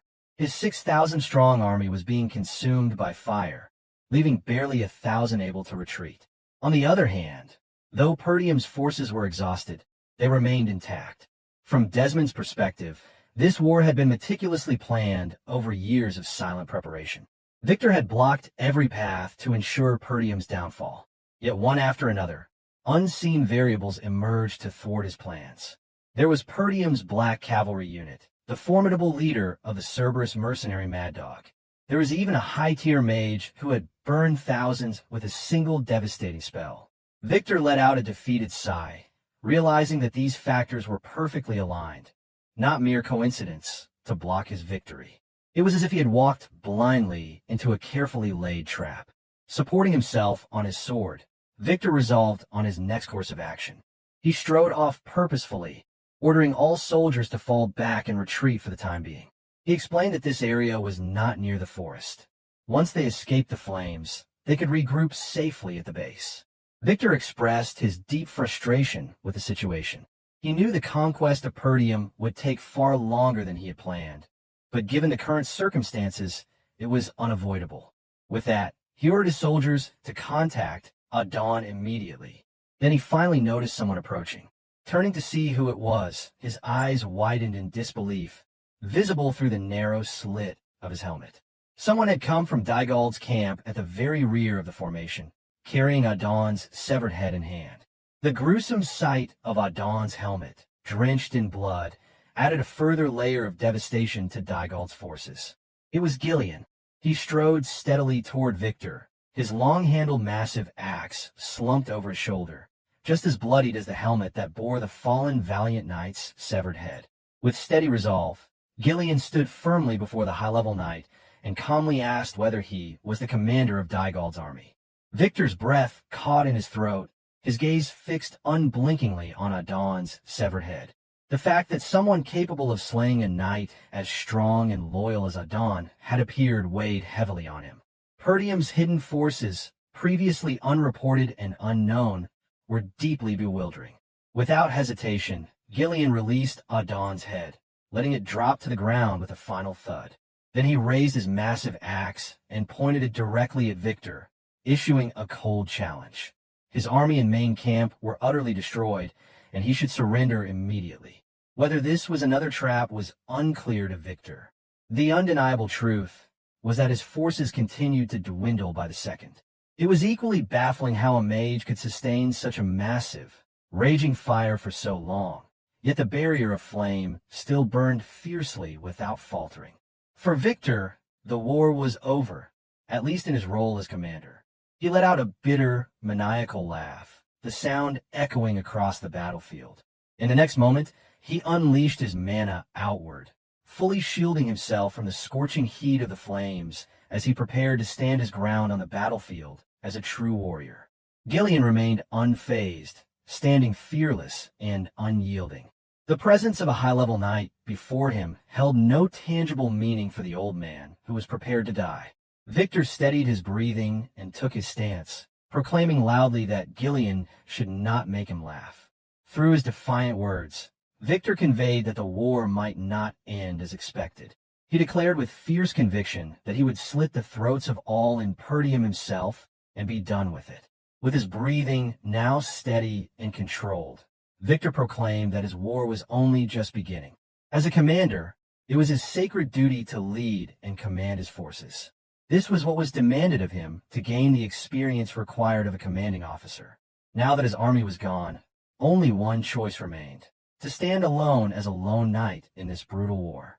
He was prepared to give everything he had, either to die at Perdium's hands or to push beyond his limits, manifesting his realm and transcending the boundaries of humanity to become a true transcendence. Victor proclaimed that his war was only just beginning. As a commander, it was his sacred duty to lead and command his forces. This was what was demanded of him to gain the experience required of a commanding officer. Now that his army was gone, only one choice remained: to stand alone as a lone knight in this brutal war. He was prepared to give everything he had, either to die at Perdium's hands or to push beyond his limits, manifesting his realm and transcending the boundaries of humanity to become a true transcendence. With Dygald's forces consumed in a wall of flames, Zwalter capitalized on the surge in Perdium's momentum. Amid the chaos, his voice cut through the air, commanding all units to fire their bolts at the fleeing enemy with no mercy. Protected beneath the reinforced inner hides of the Dirascent, the Black Cavalry units surged forward. They rampaged with brutal precision, cutting down any soldier who dared to raise a blade against Perdium. Their advance was unstoppable, fueled by righteous fury and armored resilience. From deep within the battlefield, Ghislain issued the same ruthless command. His voice echoed across the war-torn ground as he declared that not a single Dygald soldier was to be left breathing. His words carried the same lethal resolve that defined his charge. An awe-inspiring phenomenon unfolded as the battlefield was completely engulfed by flames. No one had ever seen such a spectacle. The inferno blocked any attempt at retreat or regrouping. Within its fiery boundaries, Dygald's forces were helpless. They crumbled before the unrelenting assault of the Black Cavalry, who moved with disciplined ferocity and full protection from the intense heat. As the battle raged, Belinda emerged from the haze of war, bringing Kair. His body barely held together. Kair laid as if lifelessly. She called out to her young lord as she approached. Ghislain halted his charge, both to steady his breath and to hear what Belinda had to report. To his surprise, there was no tactical update or urgent warning. Belinda was simply checking on him. Her concern centered entirely on whether Ghislain had been injured. He assured her with calm composure that not even a scratch had touched him. In turn, he inquired about their well-being. Being irreverent even in the thick of battle, Belinda found humor in the carnage. She directed a sarcastic glance at Kair, nudging him with her eyes to respond. Kair, drenched in blood and barely able to sit upright, he raised a trembling thumbs up. It was a modest gesture, signaling that he was still alive, though only just barely. Ghislain looked at him briefly and chuckled. The sharpness in his eyes remained, but his expression softened slightly. The ridiculous resilience of his subordinates brought him a momentary sense of peace. Belinda kept up her sarcastic tone, remarking that had their plan been delayed even a little, the outcome would have been a catastrophe. She remembered how crazy Ghislain's strategy had seemed when he first explained it. He responded with quiet assurance, simply glad that the plan had succeeded. She quickly added that she never wanted to do anything like that again. The expense had been astronomical. The cost of burning through such a vast stockpile of rune stones still weighed heavily on her conscience. Nevertheless, she conceded that the strategy had turned the tide of battle. With a half-hearted grin, she suggested Ghislain give some credit to Vanessa for devising the plan. Ghislain didn't dwell on it any longer, as he already planning to do so. Instead, his thoughts shifted. He asked about Gillian, curious why he had not returned. Gillian had been tasked with raising Dygald's main camp, and there had been no indication that he had failed. Logically, Ghislain assumed Gillian had found another target to engage after fulfilling his initial orders. Belinda looked alarmed. She had no answer, but ultimately reached the same conclusion. Ghislain didn't wait for confirmation. Trusting his instincts, he turned his steed sharply, lowered his helmet visor, and rode off toward the gate. Since Kair was with Belinda, and no one had eyes on Victor, it was clear who might still be out there. He left Kair in her care without hesitation. Meanwhile, at the gate, Victor charged like a man possessed. His eyes gleamed with lethal intent, unshakable in his resolve. He had vowed to cut down every last foe himself, and in Gillian, he had found a worthy adversary. As he closed in, Victor spun his sword in a broad arc. Still standing tall despite having slain Adon in the rear lines, Gillian braced himself. He raised his axe's long handle just in time to intercept the powerful swing. But Victor was not finished. His footwork turned into a graceful but deadly rotation. He spun again, momentum surging through his entire frame, and brought the sword crashing down once more. The follow-up was flawless, each movement flowing with practice speed. Ghislain had no time to retaliate. He could only raise his axe again, absorbing the devastating force that rattled through his limbs. Shock registered in Ghislain's eyes. Victor's strength was far greater than he initially expected.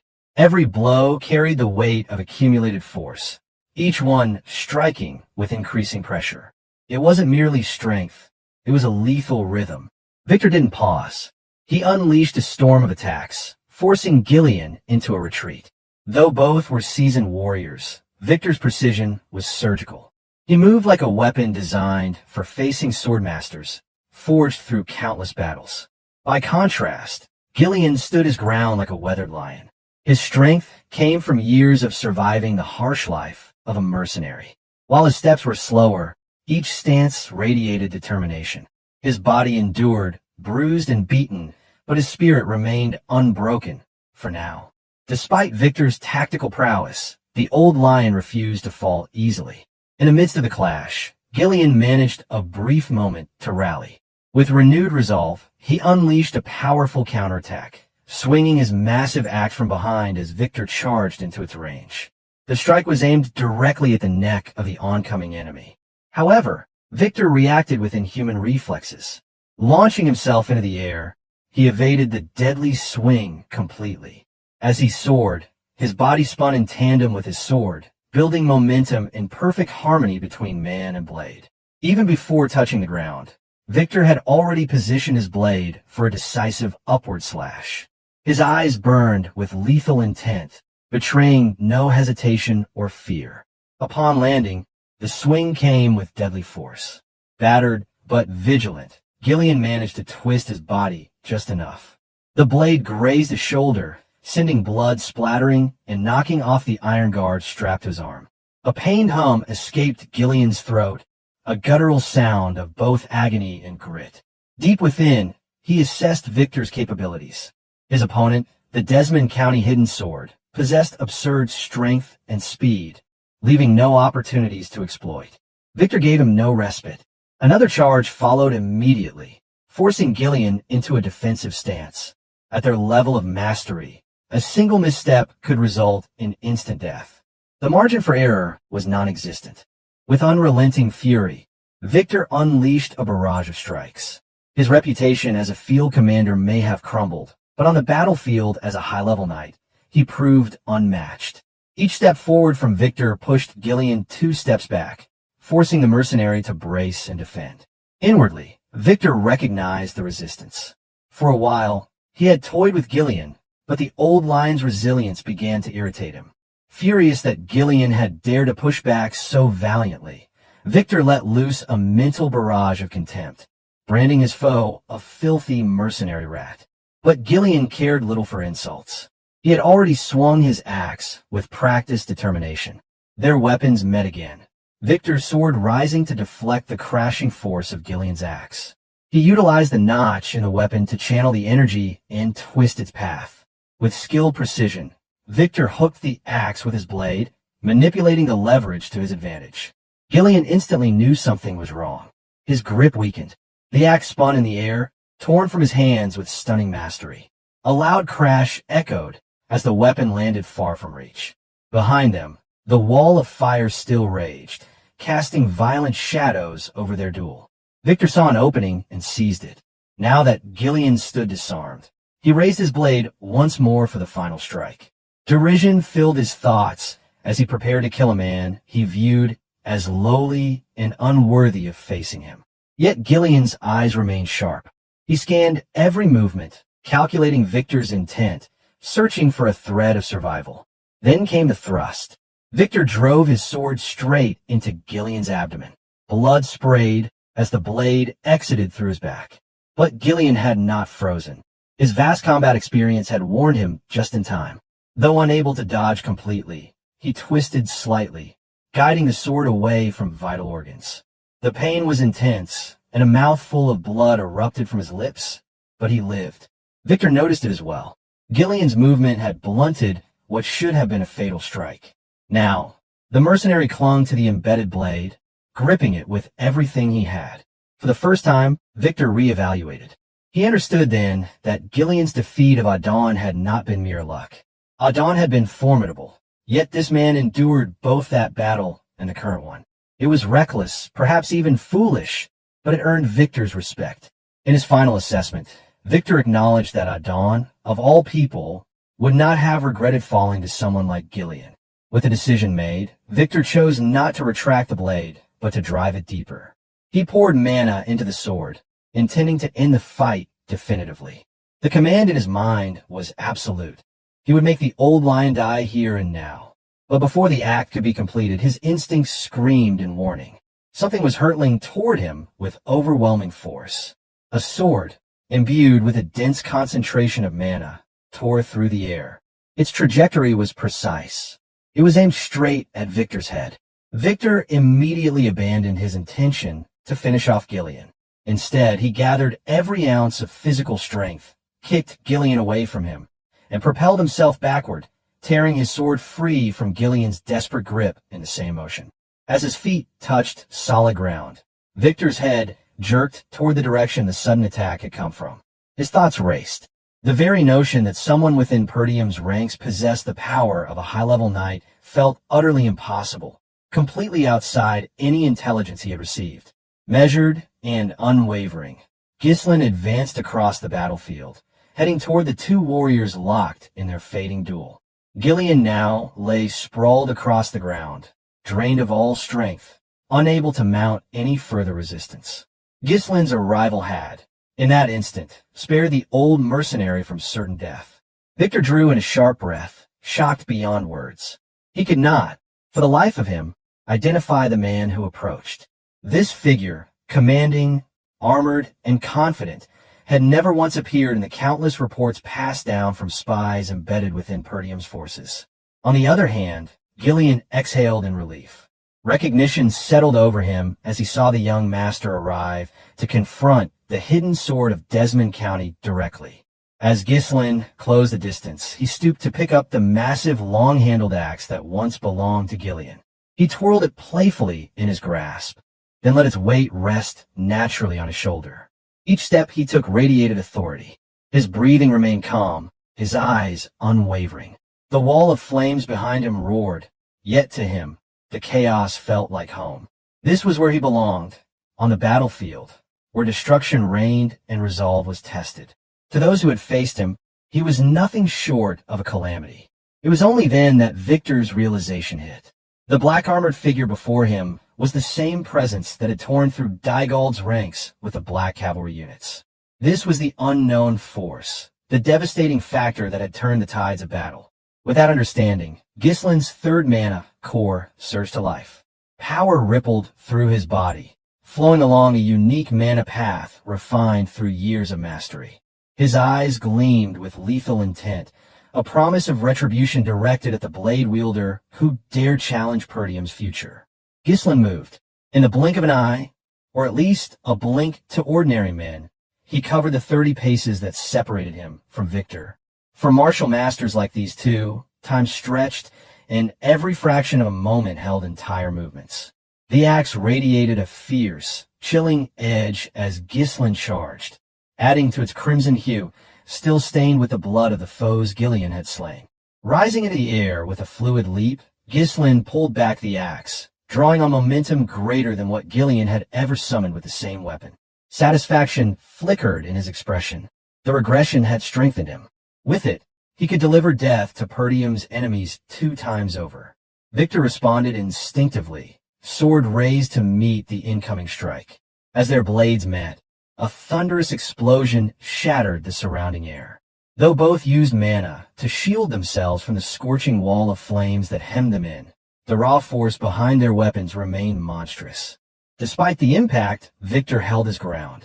He understood now that he was facing Perdium's strongest protector. As the last real threat to Perdium, he knew the responsibility lay on him to end this.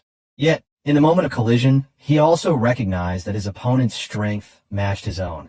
With a burst of force and the flawless application of mana reinforcement, Victor pushed back against the pressure, forcing Ghislain to flew back a few paces away. Without hesitation, both men resumed the clash. Their weapons moved in harmony, Ghislain's axe and Victor's sword, both primed for follow-up strikes. Blades collided again, ringing out in sharp clarity across the chaotic field. The duel was evenly matched. Ghislain's unpredictable, almost feral motion against Victor's composed, precise sword technique. They spun in tandem, each circling their weapons in arcs that carried significant weight and intent. Their blades met midair once more, sending another metallic crack echoing across the field. But this time, Ghislain pressed harder, letting the axe's weight and momentum flow naturally. He infused a fresh surge of mana into it, preparing for a more devastating blow to follow. Victor did not meet the blow head-on and instead resorted to evasive maneuvers, launching himself high into the air to dodge the oncoming strike. As he descended, he raised his sword overhead, aiming to channel the force of gravity into a crushing downward attack. Calm and unwavering, Ghislain required little effort to neutralize such a move. He simply raised the handle of his axe, bracing it like a reinforced pole. The oppressive heat radiating from the surrounding flames became background noise, insignificant compared to the metallic thunder of their weapons clashing once more. Despite the power behind Victor's blow, Ghislain held firm, unfazed by the strength of his formidable opponent. With the axe handle positioned like a staff, Victor's sword locked against Ghislain's right flank. Seizing the opportunity, Ghislain leapt sideways, leaving Victor no room to retrieve his blade. Then, using precise timing and athletic finesse, Ghislain drove his knee upward a hook around Victor's neck. The maneuver caught Victor off guard. As Ghislain rotated his body midair, Victor's head trapped between his legs. The momentum carried them into a spiraling descent.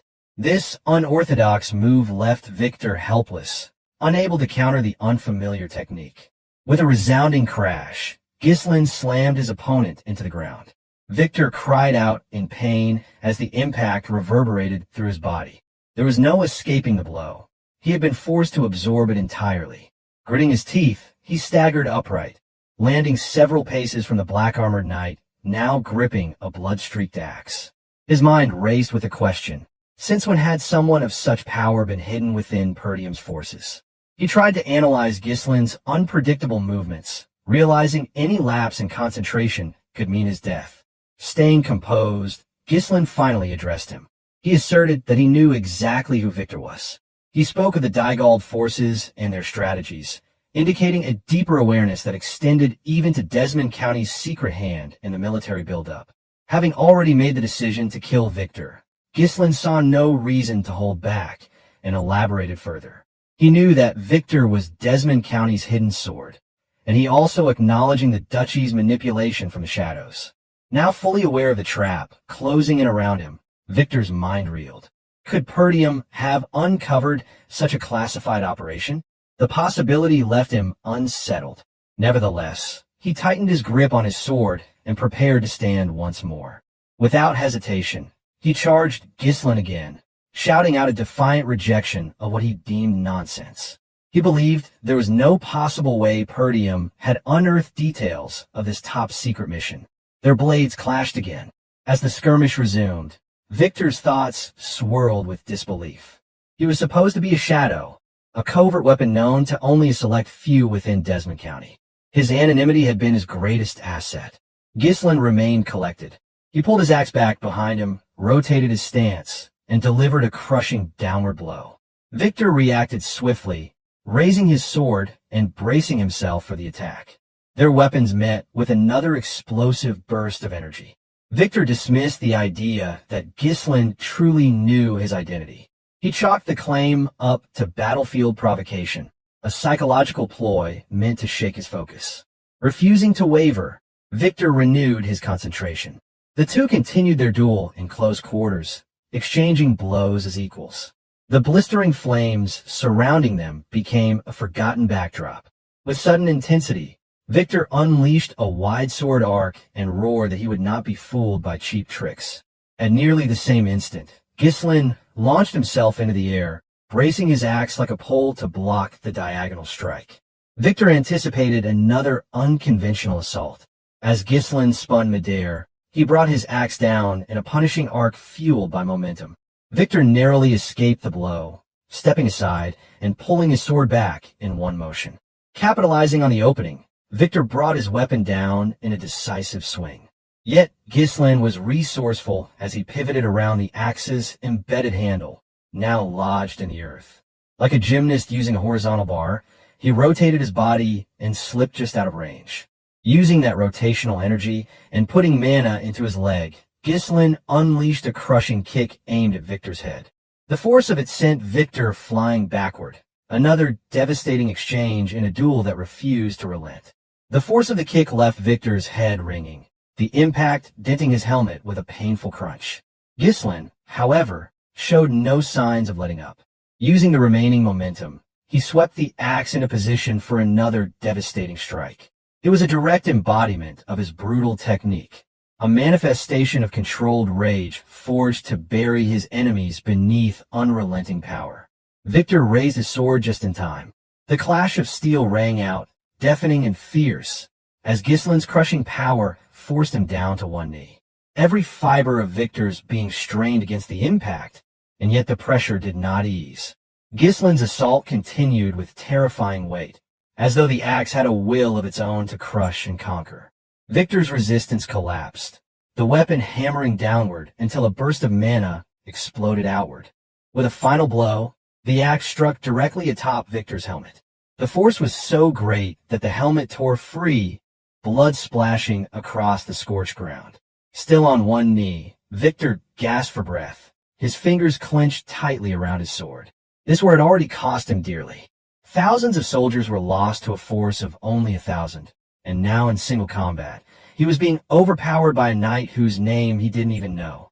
Ahead, Ghislain walked with deliberate calm toward the sword he had thrown earlier to protect Ghislain.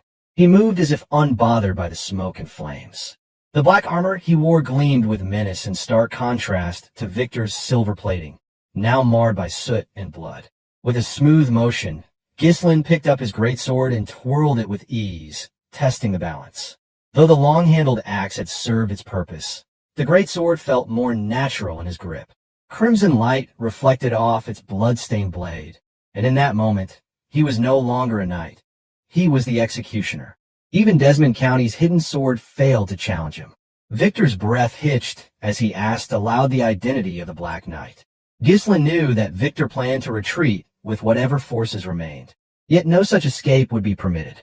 The plan already set in motion would see the Daigald's army annihilated to the last man. So he chose to indulge Victor's question. Removing his helmet, Ghislain cast it to the scorched ground. Beneath it was the face of a young man, handsome, youthful, and unblemished. Not a single mark of fatigue clung to him, not even the scent of blood. His sharp gaze pierced through the chaos as he revealed himself to be the young Lord of Perdium, the one whispered across the northern region as the scoundrel of the north. As the sun climbed over the ravaged horizon, its light exposed the brutal conclusion of the conflict for all to witness. Scattered across the blood-stained fields were the lifeless bodies of Daigald's fallen soldiers. The aftermath was a chilling sight. Yet, thanks to strict orders from their commander, the mercenaries of the Black Cavalry unit refrained from desecrating the dead. Moving with measured steps, Ghislain approached the gates of Perdium Castle, supporting the wounded form of Ghislain. The old warrior had endured the unforgiving blade of Desmond's secret weapon, Victor, and barely clung to consciousness. The forces of Perdium surged out to receive their returning young lord. Despite the overwhelming odds, the smaller army of Perdium had emerged with barely any losses, their lines unbroken. Each soldier, bearing the mark of loyalty to their homeland, now bore the scars and exhaustion of a harrowing triumph. Ghislain's breath came shallow, and his posture revealed the strain of battle, yet he held his head high. It was the convergence of precise strategy, the unwavering commitment of his allies, and the strength of Perdium's foundation that granted him this first decisive victory in his new life. As his eyes swept the field, they met the gazes of his father, his uncle, and the enduring warriors who had guarded the wall. Their appearances reflected the trials they endured, worn, wounded, but not broken. They too struggled to accept the reality of their survival. The derisive title of Northern Scoundrel had dissolved from their hearts. Ghislain's eyes shifted to the right. Belinda stood uninjured, Though battered, Kair now stood unaided, defiant against his injuries. Behind them, the mercenaries held their expressions in a blend of disbelief and admiration. Each had been terrified when Ghislain had charged into the enemy lines alone. Now, seeing him standing, alive, victorious, they could finally breathe. He offered a tired smile, relief flooding his expression as he saw their faces unmarred by loss. Many had thought Ghislain mad for hurling himself into battle without restraint. Yet here he was, grinning as though the chaos had been nothing more than an exhilarating pastime. A whisper left his lips, a quiet question to no one in particular, wondering if everyone had truly made it out alive. At once, his silent reverie shattered. Belinda, Kair, and the rest of the mercenary company rushed toward him, cheering in euphoric unison. Their shouts echoed with praise for the young Lord of Perdium. Each had watched him unleash devastation upon Dygald's forces and now swarmed him with victorious energy, and their spirits were uncontainable. Their voices interwove with disbelief and awe. One among them remarked that never before had he seen such a battle in all his years as a hired blade. Another gasped in amazement, recalling the towering inferno that consumed thousands of Dygald's troops in mere moments, an act that had seared itself into their memories. Seeing the blazing morale of his comrades, Ghislain understood the magnitude of what they had achieved. In response, he offered them heartfelt thanks for standing by his side during a conflict of such magnitude. Their loyalty and valor had played no small part in securing the victory, and he acknowledged their efforts without reservation. Never missing a moment for jest, Kair teased the grizzled Ghislain for letting himself get wounded by Victor. The old man waved off the concern with a smirk, claiming it was nothing worth worrying about. Belinda was flustered, chastised him for brushing off injuries that had bled so profusely. She urged him to stop pretending he was invincible and allow her to tend to his wounds properly. Refocusing, Ghislain inquired about Vanessa and the other mages, especially given the immense toll such magic must have taken. Belinda informed him that Vanessa had collapsed from exhaustion shortly after the spellcasting ended. Fortunately, old Fergus had ensured she and the other mages were taken into the safety of the castle. Though drained, they were all safe and being cared for. A new voice broke through the atmosphere, loud and emotional. It was Randolph, Ghislain's uncle. Overwhelmed with pride and relief, he called out to his nephew, unable to contain his emotions. Without a second thought, he embraced Ghislain tightly, praising his actions in the war with elation. He proclaimed that Ghislain had fulfilled every expectation of an heir to Perdium. Though taken aback by the sudden gesture, Ghislain let out an awkward laugh. He returned the compliment, acknowledging the dedication and efforts of the captain of knights, who had fought with equal valor in holding the line. Ghislain extended his gaze and gesture toward another approaching figure. For a moment, Zwalter remained still, his eyes fixed on the figure of his son. In that stillness, thoughts of the past swept through him, and within his heart, a quiet longing echoed, how he wished his late wife could have seen their son at this very moment. Taking one resolute step forward, Zwalter approached his son. Now, seeing him up close, he could barely reconcile this figure with the reckless, noble youth he once knew. This was a man who had outwitted the enemy by severing their supplies, torn through siege towers with his own hands, and ultimately turned the tide of war with an ingenious and ruthless trap. With hands that trembled slightly, whether from age, battle weariness, or sheer emotion, Zwalter embraced his son. The gesture, simple but uncharacteristically tender, startled Ghislain. His eyes widened, a glimmer of vulnerability surfacing at his father's rare display of affection. Zwalter's voice, hoarse but resolute, acknowledged the truth of the moment. He offered praise without restraint, admitting that what Ghislain had accomplished was extraordinary. He recalled the moment when Ghislain first presented his battle plan. At the time, it had seemed beyond reason, reckless even. But now, in the aftermath of victory, Zwalter found himself marveling that his son had not only believed in such a gambit, but had executed it with precision. With a chuckle full of disbelief and admiration, he voiced his all aloud. In return, Ghislain expressed that none of it would have been possible without his father's trust and his unwavering defense of the wall. He recognized that his own success had relied on the steadfast courage of those who held the line behind him. Yet, Zwalter waved off the credit with a firm smile, placing the glory squarely where he believed it belonged, on Ghislain's shoulders. Overcome with emotion, Zwalter grabbed Ghislain's hand and raised it high. His voice broke across the battlefield in a triumphant shout, a declaration of their victory and his son's central role in achieving it. With that act, he made it known to all that the greatest merit in this battle belonged to Perdium's young lord. The cheer rippled outward. Against an army 7 times their size, the defenders of Perdium had prevailed. From 1,000 against 7,000, they had emerged not merely intact, but victorious, crushing nearly every invader who had dared to set foot upon their soil. At the center of that whirlwind, Ghislain stood, no longer mocked or doubted. Now, he was their champion. The roar of celebration grew louder. Laughter, disbelief, and relief washed over the gathered troops. Zwalter's booming laughter echoed across the field, followed by joyous shouts from every corner of the army. Kayer, Belinda, and Gillian joined the chant, their faces lit up full of life. The mercenaries of the Black Cavalry unit, once strangers, now bonded by blood and victory, lifted their weapons skyward in honor of the one who had led them. Even the man, the myth, and the legend, Gordon could not hold back. He let loose a cheer of his own, swept up in the collective euphoria. Ghislain took it all in, the faces around him, radiant with triumph and relief. For so long, he had trained in solitude, driven by the need to change the course of fate.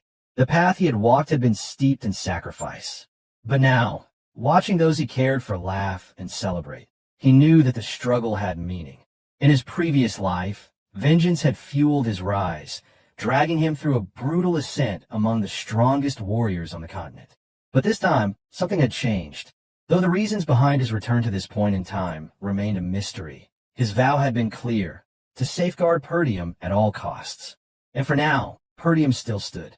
A flicker of emotion surged through him as his hand tightened into a trembling fist. This was only the beginning, just the first of many battles that would shape the fate of the northern lands. The looming threat of Count Desmond had not vanished. That cunning strategist would undoubtedly prepare further schemes in his bid to conquer the region. Behind him, the ambition of Duke Delphine lurked like a shadow, hungry for the forest of demonic beasts and the lands that stood between.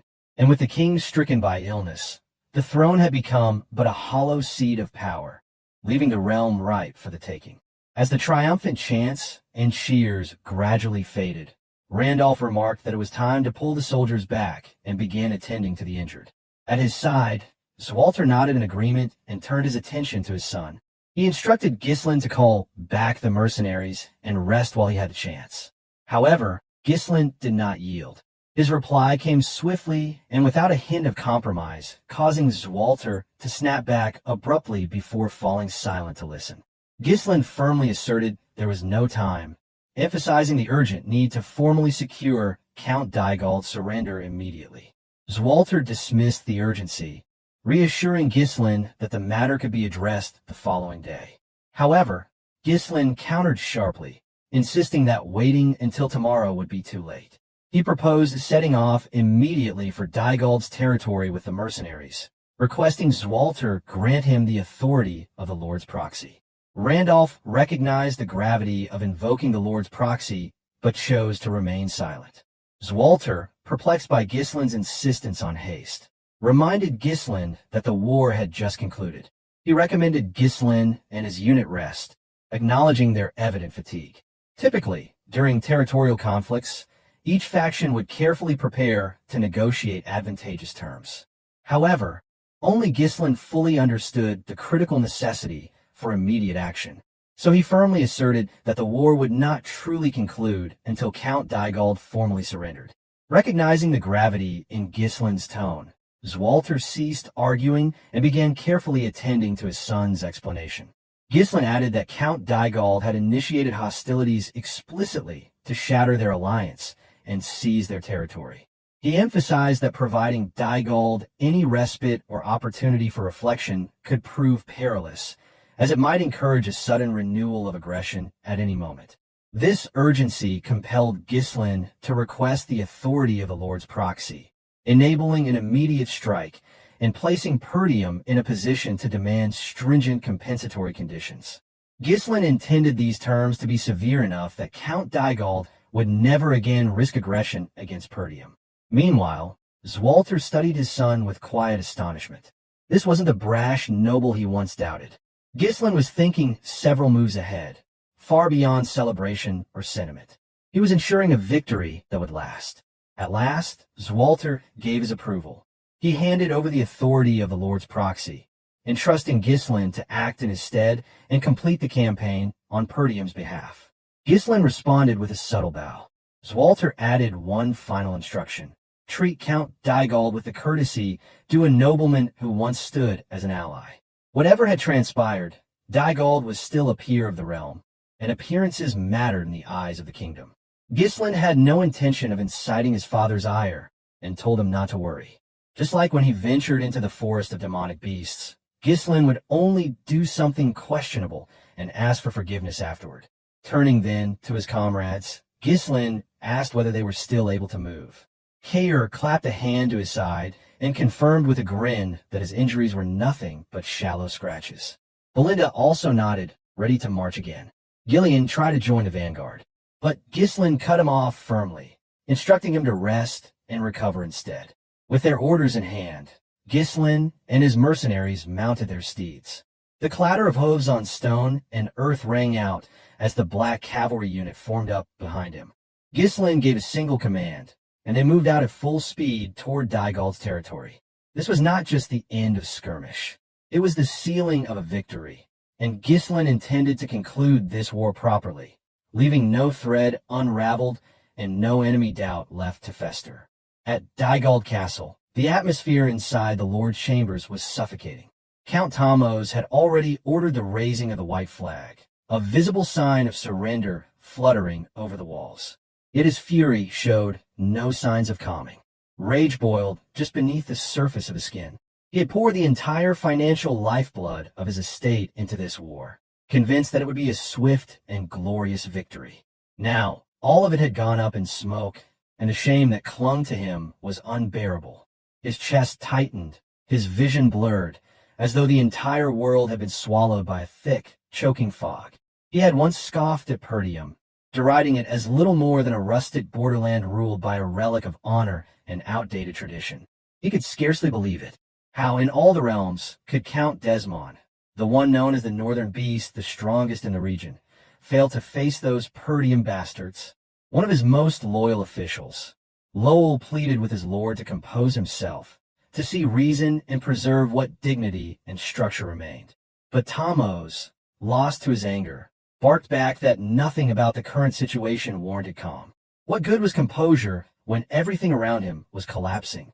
His voice boomed again through the chamber as he barked an order for Lowell to stop wasting time and begin preparation for the surrender negotiations.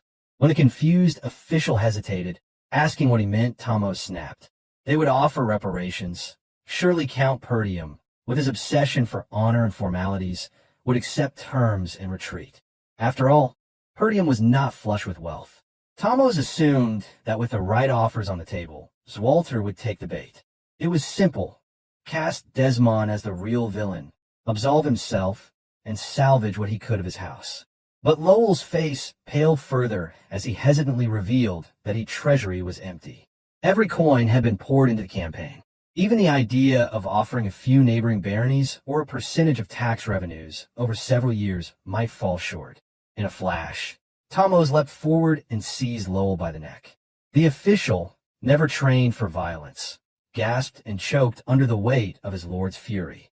Thamos raged at him, asking what he had been doing all this time. Wasn't squeezing the commoners for coin always his solution before? Why not now? He spat accusations, insinuating that Lowell's concern for the people stemmed from his own peasant origins. Did the lives of those swine mean more to him than loyalty to his lord? Lowell could barely croak out a plea for mercy, his legs kicking weakly as he struggled in vain. At last, Thamos threw him to the stone floor. Still seething, he ordered Lowell to get moving and do his job. Lowell had long kept the Dygald estate together through sheer force of will, pushing against the strain of reckless command. But now, he could see it clearly, this tyranny would push the people too far. If things continued as they were, rebellion might not just be possible. It might be inevitable. The tension shattered when a soldier burst into the room, out of breath and eyes wide with urgency. He reported that Perdium's forces had already arrived. Outside, the Black Cavalry unit had arrived, their horses pushed to their limit from the relentless pace. Yet they stood firm. Ghislain had led his force from the battlefield straight to the heart of enemy territory. Soon, the mercenaries entered the grand audience hall, forming into precise ranks along each wall, two straight lines of warriors clad in grit and blood. Not a single soul within the castle dared to lift a hand against them. No steward, no knight, not even a guard. None had the courage to stop them. At the far end of the hall, Count Tamos sat stiffly upon his seat, his posture forced, his pride barely holding together. Despite the surrender, he still clung to his title, to his station, trying to exude the air of a lord unfazed by loss. But beneath that veneer his mind raced. How had Perdium arrived so quickly? How had they crossed the miles in time to beat even his surrender preparations? He began to rationalize, hoping perhaps that it was Walter who had come personally, bringing the remnants of his elite troops for the negotiations. That would explain the presence of the Black Cavalry. That would at least restore a sense of predictability. But those thoughts shattered the moment he saw who entered the hall. It was not the seasoned count. It was Ghislain, clad entirely in pitch-black armor, and only his helmet was absent, revealing a blood-streaked face that bore no signs of fatigue, only grim determination. Flanked closely by two figures, Kair on his left, Belinda on his right. The young man moved with confident, unflinching strides. He called out to Count Tamos Dygald, formally asking whether he was prepared to begin surrender negotiations. Though his tone remained within the bounds of diplomatic courtesy, his eyes told another story entirely. Ice-cold disdain radiated from his gaze. He asked why Walter himself had not come to conduct the negotiations, and why, instead, he had sent his son in his place. Ghislain explained that his father was presently occupied with restoring order and tending to the wounded within Perdium's borders. Therefore, as the appointed proxy of the Lord of Perdium, Ghislain had come to finalize the negotiations in his stead. Ghislain had long been known throughout the north as a troublemaker, enough to rival the late Gilmore, Count Dygald's own son. Now, the very same scoundrel had appeared as Perdium's official envoy, leading the feared Black Cavalry unit. Tamos's disbelief had barely settled when Ghislain ordered his mercenaries to drag Dygald. Several hours earlier, Ghislain and his mercenaries rode hard toward the Dygald estate, the journey proving uneventful and dull. Not a single obstacle stood in their way, and the lack of resistance quickly sapped the excitement from their advance. Feeling bored, Kair voiced his disdain over Count Dygald's hasty retreat. He found it disgraceful that a noble would flee so quickly, abandoning his men without resistance. His voice carried contempt as he questioned how someone so cowardly could hold a lord's title at all. Gordon offered an apology for failing to intercept the Count during the pursuit. However, Kair waved off the blame with a grin, redirecting it toward Gillian. According to Kair, the rest of the mercenaries had done their part, and Gillian's failure served to stroke his ego. In that moment of banter, even the aches in his body seemed to fade. Watching Kair revel in Gillian's slip, Ghislain considered silently whether it might be time to include Gillian in the next bet. Kair soon turned his attention to Ghislain, raising a point of concern. If their approach to the Dygald estate was truly for negotiating surrender terms, that meant Count Dygald would be spared. Kair found the idea troubling, unable to believe they would simply let that particular lord continue living. Ghislain reflected on the situation. Everyone involved already knew the sort of man Count Dygald was, a scoundrel who had attempted to seize Perdium. On the surface, the Count's campaign appeared to be driven by vengeance over his son's fate. Because of that, pushing too hard in negotiations might backfire.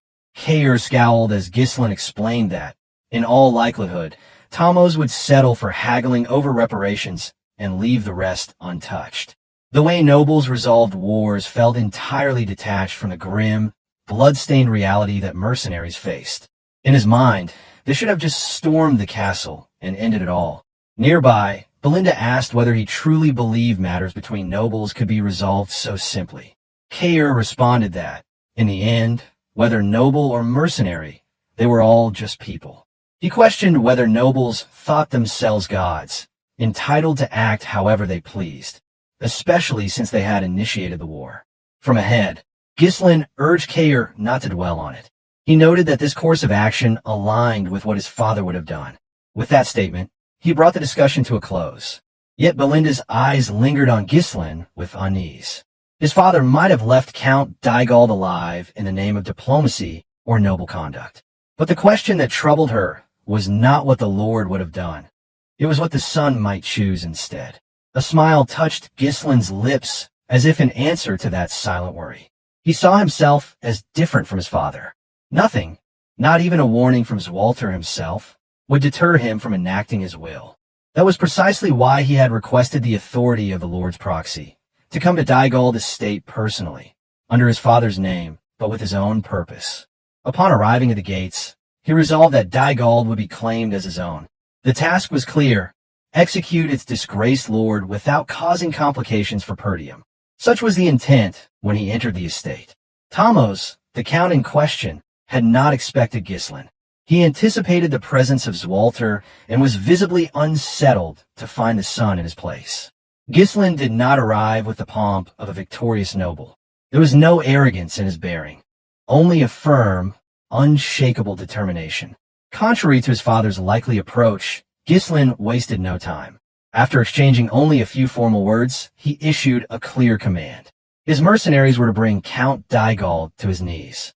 Kair and another mercenary obeyed immediately. They seized Thamos and dragged him from his ornate chair. Despite the setting being Dygald's own hall, not a single soul dared to object. None of the retainers, guards, or servants moved to protect their lord. Whether from fear or disillusionment, none wished to defy Ghislain. Thamos screamed in outrage, demanding to know what they thought they were doing. He hurled insults, calling the mercenaries filthy commoners who had no right to touch a noble like him. His words were laced with desperation, but they held no power. The mercenaries ignored him. They forced the count to kneel before Ghislain, his cries falling flat against the silent atmosphere. As Perdium's young heir, Ghislain had no obligation to lower himself to such displays. Yet he chose this course intentionally for his own amusement. Not everyone in the hall shared the silent approval of Ghislain's bold actions. Belinda whispered, asking whether he was truly certain about this. With a half-nervous chuckle, she added that if Lord Zwalter ever decided to reprimand her over this, she would be sure to swear it hadn't been her idea. But Ghislain remained resolute. Still on his knees, Thamos clung to a sliver of hope. He cried out that he had sworn loyalty to the kingdom, proclaiming that, as a subject, only the king held the authority to judge or punish him. He pleaded for restraint, demanded respect, and warned Ghislain that this overreach would not go unnoticed. His desperation, however, met only the cold gleam of Ghislain's sword, now pointed mere inches from his face.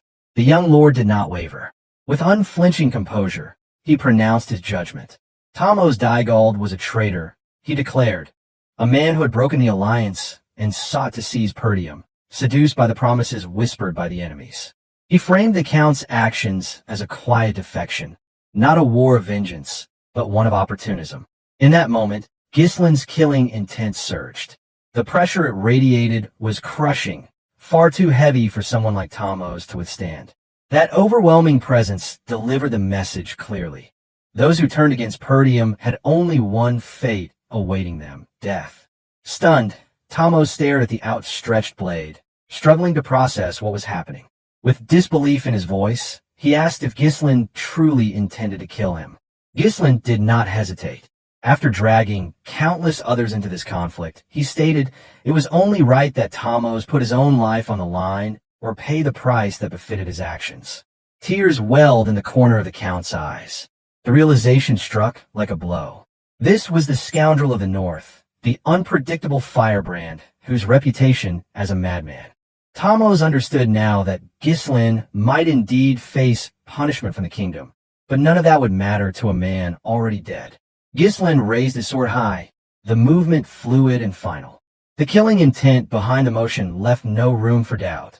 This was no bluff. As the blade descended, Tamo snapped.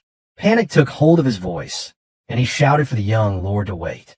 The blade halted mid-swing, still trembling in the air. Ghislain had anticipated this, and a reaction confirmed it. Tamos had walked straight into the trap laid before him. Breathing hard, face drenched with fear, Tamos asked whether compensation would be enough.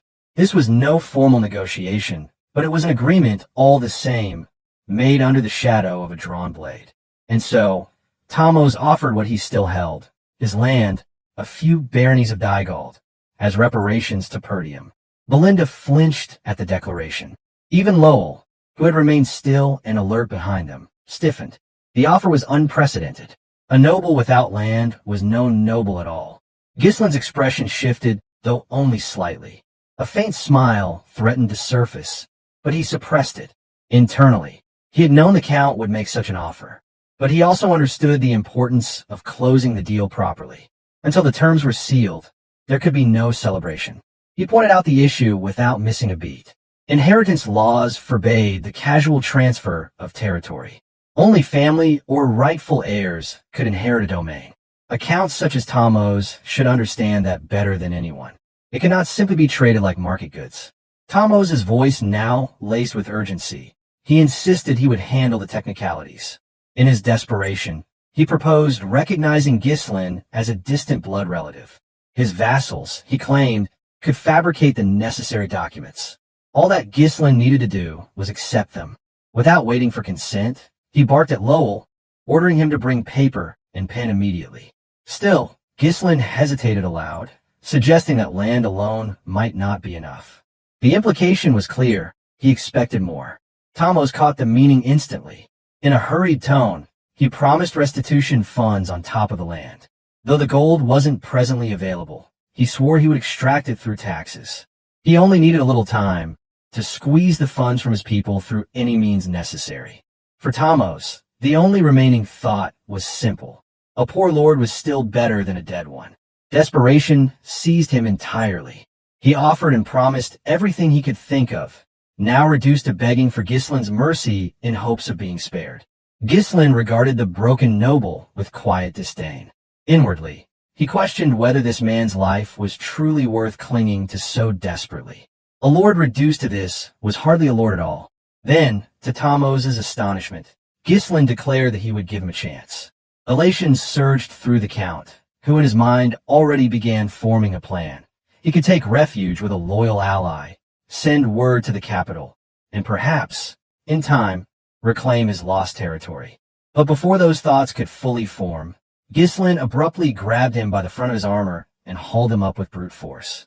Without a word, he dragged the disgraced noble from the estate's halls out into the open. Outside the manor, in the heart of the estate square, Ghislain flung Tamos to the ground, casting him before the eyes of the common folk. The people of Dygald stood in stunned silence. This act, throwing a noble before his own people, was not just dramatic. It was humiliation of the highest order. Murmurs broke out among the crowd. These citizens had watched their lord depart for war, heads held high under his banners. And now, he returned not as a hero or conqueror, but as a wretch, dragged like a defeated criminal by a single young man. Tamos turned to Ghislain with desperation and disbelief. He pleaded for whatever was planned here to be stopped, insisting that this public display was unnecessary. But Ghislain coldly dismissed his objections, warning him to keep quiet and reminding him that he now stood before those who truly held his life in their hands, the people he once ruled. Confusion flickered in Tamos' eyes, but the answer came swiftly. Ghislain stepped forward and addressed the gathering. His voice was sharp, clear, and carried with it the tone of command. He introduced himself to the citizens as Ghislain Perdium, heir to the domain of Perdium. He declared that Count Dygald had launched an unprovoked war for the sake of vengeance, and had lost. As a result of that defeat, Ghislain announced war reparations would now be collected from the people of Dygald. With that, he asked if anyone among them would step forward to volunteer for payment. Instantly, the tension in the air broke. Panic swept through the crowd. Protests rang out. One man shouted that their homes and livelihoods had already been bled dry during the war effort. Others cried out that they had nothing left, accusing the nobility of waging wars and expecting the common folk to pay the price. From the front, Ghislain raised his voice once more. As the Lord's proxy of Perdium, he claimed he would offer mercy. With it, he gave out two choices for them. The terms were brutal in their simplicity. The people could pay a heavy price to preserve Count Dygald's life, or they could kill him and be accepted into the protection of Perdium, free of further burden for the war. A stunned silence fell over the crowd. Commoners, trained from birth to fear the authority of nobility, had never imagined such a scenario. To lift a hand against a lord was unthinkable. To even raise a voice could result in imprisonment or worse. And now, they were offered not only the chance, but to choose between continued servitude or release. Tamos's face red with rage and disbelief. He turned toward Ghislain and demanded that the humiliation end at once. But the words had barely left his mouth when a stone cut through the silence. It struck his temple with a thud, drawing a line of blood as he reeled from the impact. More followed. Another rock smashed against his head. Rage had taken root, and what began with hesitation quickly turned into a storm. One hurled an insult, his voice shaking with fury. Another screamed, recounting how Tamos's tax collectors had taken even the bread from his children's mouths. One woman's voice cracked as she shouted that her mother's keepsake had been confiscated for the war. They had been stripped bare, and now they were bearing their pain in return. Each person moved with purpose, driven not by fury alone, but by years of quiet anguish. They struck with their feet, their fists, and whatever crude implements they could find. Their target, the man once elevated above them by blood and title, now lay broken at their feet. Though Tamos's body writhed beneath the weight of their collective justice, no scream escaped his throat. He raised a feeble arm in a futile attempt to shield himself, yet the blows continued. The vengeance of the people knew no mercy. At a distance, Ghislain turned his back on the scene. He walked toward his assembled mercenaries without looking back, granting the people full authority to deliver their judgment. This, after all, was his chosen path, an execution by the hands of the people, unburdening Perdium from any technical liability. It was not a question of whether he could deliver the final blow himself. He had simply decided that he didn't need to. A calm, almost serene smile settled on Ghislain's face. As he reached his soldiers, he informed them that their work was complete. With finality in his voice, he declared that the war with Dygald had truly come to an end. Turning to Belinda, he made a quiet remark about his father's earlier warning. Belinda, half nervous and half resigned, could only smile awkwardly in response. She admitted that she was never truly worried. Ghislain would always choose his own way. Before long, the company returned to Perdium.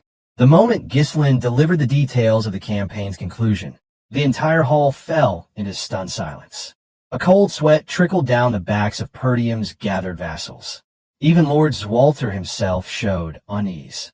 Ghislain spared no details. He reported exactly what had occurred, including how brazenly he had mocked the kingdom's laws and how he had driven Count Tamos to his end. There were no omissions, no gentle phrasing. He merely repeated the fact. Count Dygald was dead. Zwalter was visibly disturbed, and he reminded his son of the advice he had given earlier about affording respect to fellow nobles. But before the elder lord could continue, Ghislain interrupted. He assured his father that he had not forgotten that counsel. However, he explained, having seen things for himself, he made a judgment he believed was better. He justified the decision by pointing out that, had Tamos been offered a peaceful surrender, he would have simply bided his time and struck again. The reasons Ghislain spoke aloud were straightforward, but he withheld other motives, ones he had weighed more privately. Still, the explanation sufficed to defend the outcome. Albert struggled to accept what he had heard. With Dygald's forces obliterated, it seemed irrational to believe the territory could rise again. Homer voiced a similar sentiment. Neither man understood the deeper game at play, the forces that had silently backed Dygald in the war. Ghislain laid the facts bare. He reminded them that Dygald had attacked Perdium with a force of 7,000 soldiers, a number well beyond what the territory could muster alone. That discrepancy could no longer be ignored. He then revealed the greater truth. The Desmond County had supported Dygald, providing both troops and resources. Even more troubling was Rayfold's hidden involvement, its nobles working behind the scenes to intercept and silence every envoy Perdium had sent for reinforcements. Silence followed. These were two of the most powerful territories in the northern region. Until now, Desmond had always appeared neutral. Yet Ghislain alone had seen through the illusion. In reality, Desmond was but a loyal servant of the duchy, its neutrality a farce. Ghislain understood exactly who had acted within Rayfold. Acting independently of her house, Amelia had orchestrated the blockade. He knew her well enough to guess that she may have even executed the messengers. It was a tactic she favored, one designed to isolate her targets completely. Now, with Dygald under his control, the entire landscape had shifted. The territory shared borders with both Desmond and Rayfold. This geographical advantage meant that, should either of those powers move against Perdium again, any incursion Ghislain could be answered swiftly. The full weight of the situation had yet to settle in Zwalter's mind when another issue arose, the matter of rightful ownership. With the Lord of Dygald deceased, the territory could not simply be claimed by force. Lands such as these, by kingdom law, were passed to those within the bloodline or designated heirs. Zwalter voiced his concern plainly. Even with Tamos gone, the domain did not automatically fall to Perdium. Without a legitimate claim, the land remained untouchable. At that moment, Ghislain reached into his coat and produced a rolled parchment bound with an official seal. With deliberate motion, he placed it on the table before his father and urged him to take a look at it. Zwalter scanned its contents. His eyes widened slightly as he realized the nature of the document. It declared that Ghislain was a distant blood relative of Tamos Dygald and, more importantly, named him as first in line for inheritance of the Dygald estate. Calmly, Ghislain explained that the document had come directly from Tamos himself. With this, he declared, most of the potential disputes surrounding succession were now null. The document resolved them neatly. The chamber fell into silence yet again. The implications were staggering. Though the document was forged, the fact that it had come from Tamos' own hand gave it undeniable weight.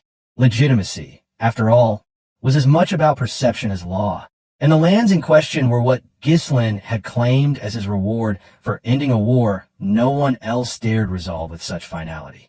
Zwalter eventually broke the stillness with a word of caution. Ruling a territory, he reminded his son, was no easy feat. It required infrastructure, personnel, and constant management.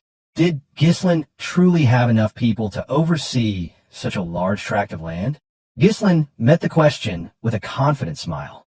Assuring his father, he replied that there was someone perfectly suited for the job. The scene shifted then, far from Perdium to a territory within the Syrian kingdom.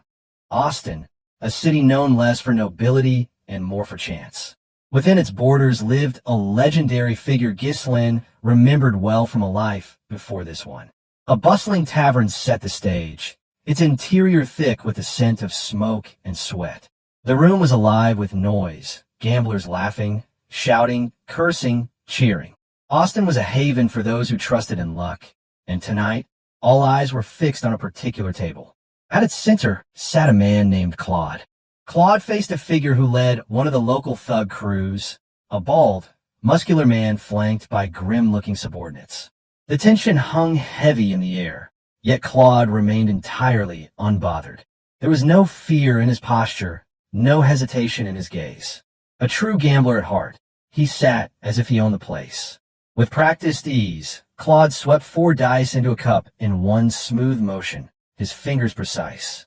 Then, with flair, he spun the cup high into the air, the dice trapped inside.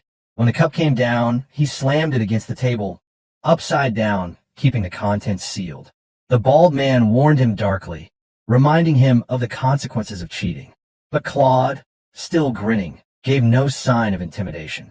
To him, this was sport, entertainment, an elaborate dance he had danced 1,000 times before. He mused that his opponent should smile too. After all, they were here for amusement. With a flick of his wrist, Claude lifted the cup to reveal the dice, stacked perfectly atop one another in a vertical column. Within Austin, he was known as the dumb genius of the gambling Denver. the sworn brother of the Mercenary King, Claude the legendary strategist, Ghislain's #1 slave. So, friends, this chapter comes to an end. What will happen next? We'll uncover it in the next chapter. Don't forget to rate this chapter out of 10 in the comments. We'll see you in the next video. Until then, take care and goodbye. Don't forget to like the video and subscribe to the channel.